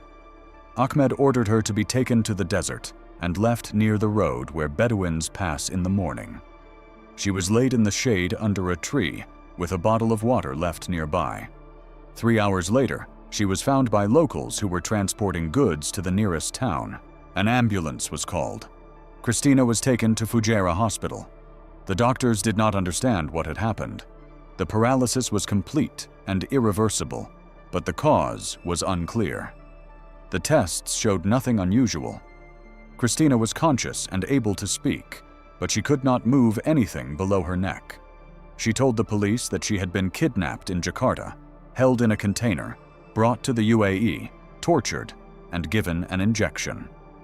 The police began an investigation, but quickly reached a dead end. There was no evidence of kidnapping. Surveillance cameras in Jakarta did not record anything suspicious. The ship on which she was allegedly transported could not be identified. The villa in the desert belonged to an offshore company that had no direct connection to Ahmed. His alibi was flawless. On the days of the alleged torture, he was in Abu Dhabi for business meetings, which was confirmed by documents and witnesses. Christina was deported to the Philippines a month after she was found. She was placed in a state hospice in Manila, where she is under constant supervision by nurses. Her mother visits her every day. Her nephew, now 7 years old, does not understand why his aunt cannot move. $90 million remain in Christina's crypto wallets. She remembers all the passwords and can dictate them, but she is physically unable to enter them into a computer or phone. The money is frozen forever. Ahmed did not get it back. Christina cannot use it. It simply exists in digital space, inaccessible to both parties. That's all, friends. This is the real price of revenge in the modern world. Technology provides new opportunities, but old methods of violence still work. If this story made you think about the limits of justice and the consequences of choices, like and subscribe to the channel. Every other day, we tell stories that don't make the news. Investigations, documents, evidence. No embellishments, just facts. Share this material if you think such stories should be known. Turn on notifications so you don't miss the next investigation. Your attention to these topics is important. On the orders of one of Saudi Arabia's most influential princes, 5 members of his own family, including his granddaughter, her parents, and her 2 brothers, were executed by gunshot to the head in the basement of a private villa. Their crime was not related to politics or treason. It was related to an account on the OnlyFans platform. This investigation begins with a woman known online as Desert Rose 88, or Desert Rose 88. In real life, her name was Noura. She was 26 years old, and she was the granddaughter of the very prince whose influence in the kingdom was almost absolute. To the outside world, Noura's life was an example of conservative devotion. She was part of a dynasty that defined the moral and religious foundations of the country. Her public image was carefully crafted. She wore the prescribed abaya and hijab, never appeared in public without a male guardian or a group of trusted women, and regularly performed all visible religious duties. Her life, at least on the surface, was strictly regulated by the protocols, traditions, and expectations placed on a Saudi woman of her status. She was, in essence, an exhibit of her family's piety. However, beneath this facade lay a second, carefully orchestrated reality. For 3 years, Noura had been running a secret operation that was a direct challenge to everything her family stood for. This operation was centered in a secret apartment in Jeddah, a coastal city known for its slightly more liberal atmosphere compared to Riyadh, but still under strict control. The apartment was rented through a front man, a foreign worker who was paid a substantial sum to lend his name to the lease and to keep quiet. Noura used the apartment as her studio and refuge. The logistics of her double life were complex. She would leave the family compound under the pretext of attending women's charity events, meeting friends, or attending religious classes, all acceptable reasons for her absence that did not arouse suspicion among her guards, who often waited for her outside. It was in this apartment that Noura became Desert Rose 88.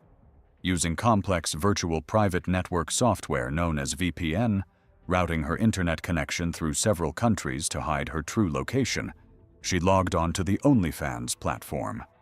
This is a subscription-based service known primarily for adult content.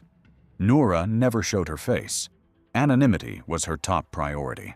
Her content consisted of photos and videos in which she wore revealing outfits, lingerie, and costumes that contrasted sharply with her public image. She created the image of a forbidden princess, playing on her subscribers' fantasies about the secret lives of women in a conservative kingdom. This strategy proved to be extremely successful. Her account had 8,500 subscribers from around the world, each of whom paid a monthly fee to access her content. In addition to subscriptions, she earned significant income from selling exclusive, custom-made content for an additional fee.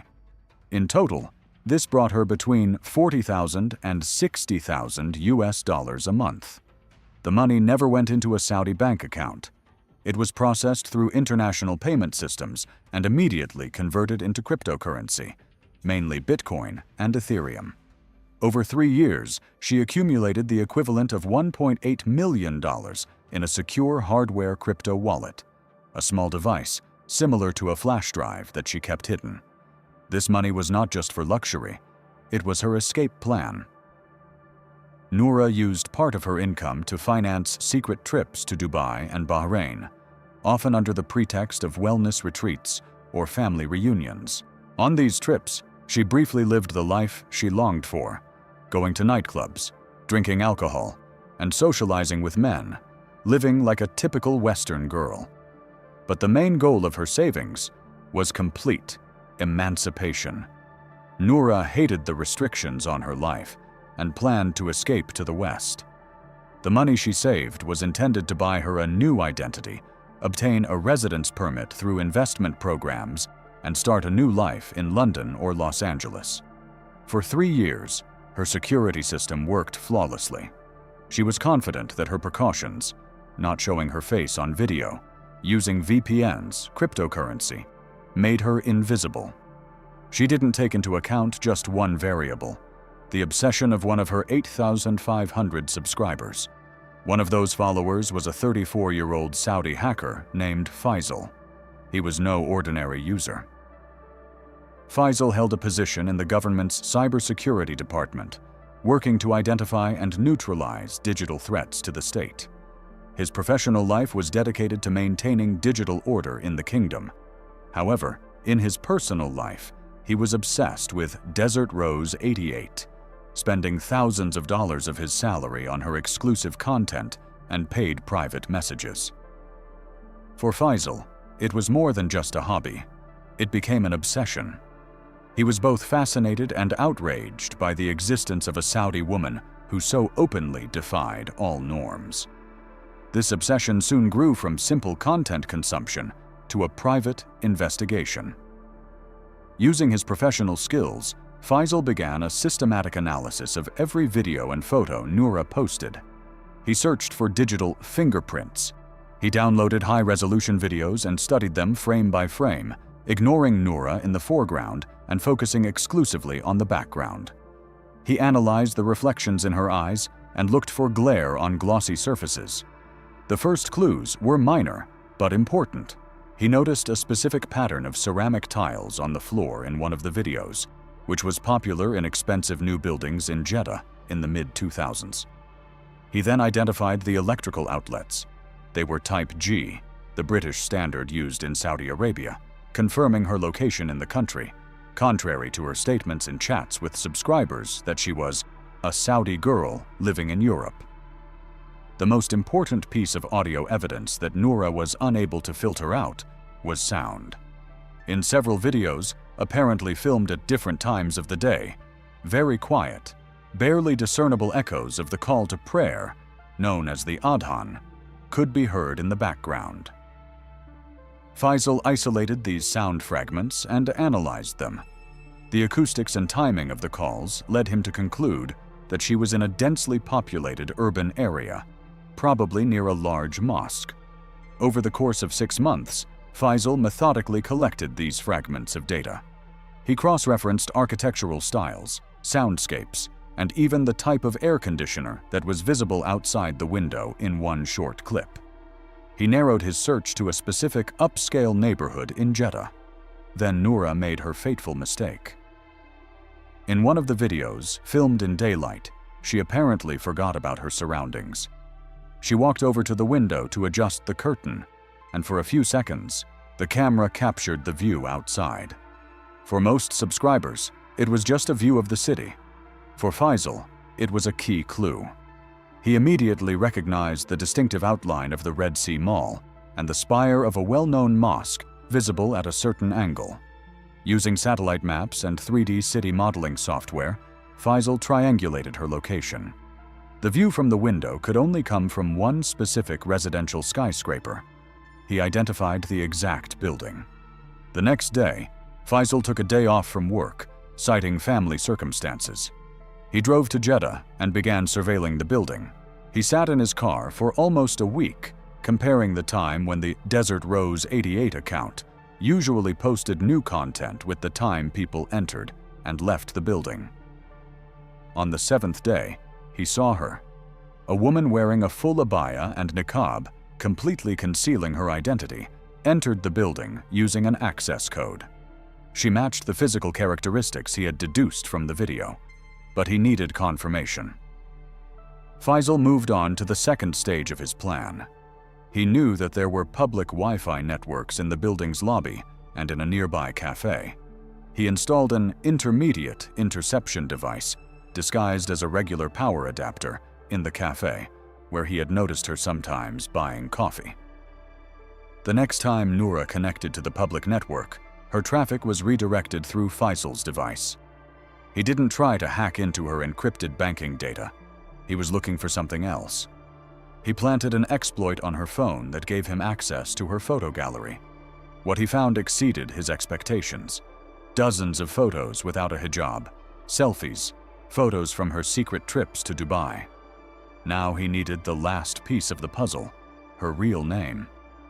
He scanned her browser cache and found traces of logins to official government portals, which she had apparently used on the same device.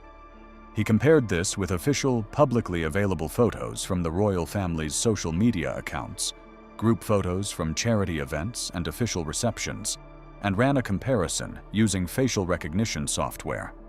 The match was 98%. Desert Rose 88 was Princess Noura.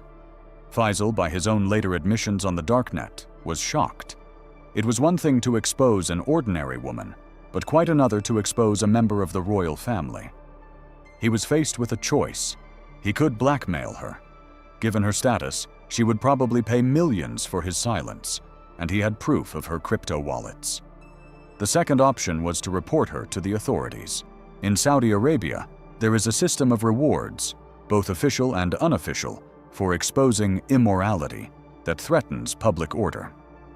Faisal struggled with this decision for several days, but in the end, it was not greed that determined his choice, but what he considered to be piety. His religious fanaticism and sense of outrage that a woman of such rank could so disgrace the nation outweighed his desire for personal gain. He considered her actions a direct threat to the moral fabric of society. Faisal prepared a comprehensive file, screenshots from OnlyFans, photos from her phone, location data, an analysis of her income, and irrefutable proof of her identity. He did not go to the regular police. He anonymously sent the entire package of evidence directly to the Committee for the Promotion of Virtue and Prevention of Vice, the religious police, known as the Mutawa. The package of data sent by Faisal had an immediate effect.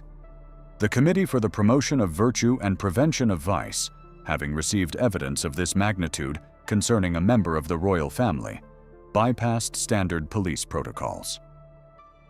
A special task force was formed. Acting with exceptional speed and complete secrecy, they obtained a warrant to raid the apartment in Jeddah. They arrived just as Noura was in the process of filming. The arrest was made immediately. She did not resist. The operatives caught her off guard. The apartment was thoroughly searched. Investigators found irrefutable evidence: professional studio lighting, several high-resolution digital cameras, tripods, microphones, and an extensive wardrobe consisting of dozens of revealing outfits, wigs, and underwear. Laptops, external hard drives, and her phone were confiscated. Noura was taken not to a regular police station, but to a secure, undisclosed facility controlled by the religious police. She was interrogated for the next 48 hours. She was denied access to a lawyer or her family. At first, she denied the allegations, but when confronted with irrefutable evidence, screenshots of her account, photos of her face from her own phone, and location data, she confessed. Under pressure, she also revealed the existence of her hardware crypto wallet and provided the access passwords. The sum of $1.8 million in cryptocurrency was immediately confiscated and transferred to an account controlled by the authorities. Information about this arrest was not passed on to the regular court system. Given Noura's identity and her direct relationship to one of the most influential branches of the royal dynasty, the case was immediately escalated. It was transferred from Mutawa's jurisdiction to the Internal Security Service of the royal court. A full report, containing all the details of her 3 years of activity on OnlyFans, transcripts of interrogations, and confirmation of the seized funds, was delivered directly to her grandfather, the prince, whose word carried the weight of law in many circles. For him, this was not just a crime committed by his granddaughter. In his value system, based on strict tribal codes and a Wahhabi interpretation of Islam, it was the worst possible stain. Public disgrace brought upon the honor of the entire dynasty. In this closed environment, collective responsibility is absolute. The shame of one family member inevitably falls on all. The prince immediately convened an emergency family council. It was not a formal court hearing, but a private meeting held in his personal palace. 12 senior members of the family, her uncles, great-uncles, and other influential relatives, were summoned. The evidence was presented. The discussion, according to a source who later leaked the information, was brief and emotionless. The decision was unanimous. Noura must be executed. This was considered the only way to wash away the shame and restore the family's honor. However, the council did not stop there. The question of the guilt of her immediate relatives was raised. Noura's 52-year-old father and 48-year-old mother were found guilty of criminal negligence. The council ruled that as parents, they had failed to keep track of her and had not been able to instill proper moral values in her, thereby allowing her to go down this path. Their failure to supervise her was considered complicity in the disgrace. Attention then turned to her 2 younger brothers, aged 19 and 22. It was decided that, Living in the same house, they could not have been unaware of their sister's behavior, her unexplained absences, her secret trips, and her sudden wealth, which she probably did not take great pains to hide from them. Their silence was considered complicity. The order was given by the grandfather prince. This was not a state execution, which would have required a trial and official protocol.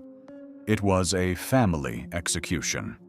By order of the prince, the execution was organized in a private villa located in a secluded spot in the desert, far from prying eyes.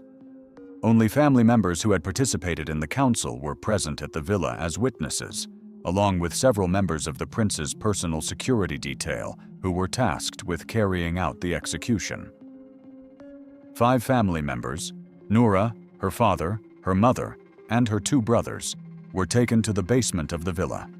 There they were executed with shots to the head. The procedure was quick and methodical. Immediately afterwards, the bodies were burned on the villa grounds and the ashes scattered in the desert. No traces remained, no bodies to bury. Officially, this branch of the family simply disappeared. In the upper echelons of Riyadh, the rumor spread that they had moved to Europe for an extended period for personal reasons. Their assets and property were quietly absorbed and redistributed within the family. For a year, the secret was kept flawlessly.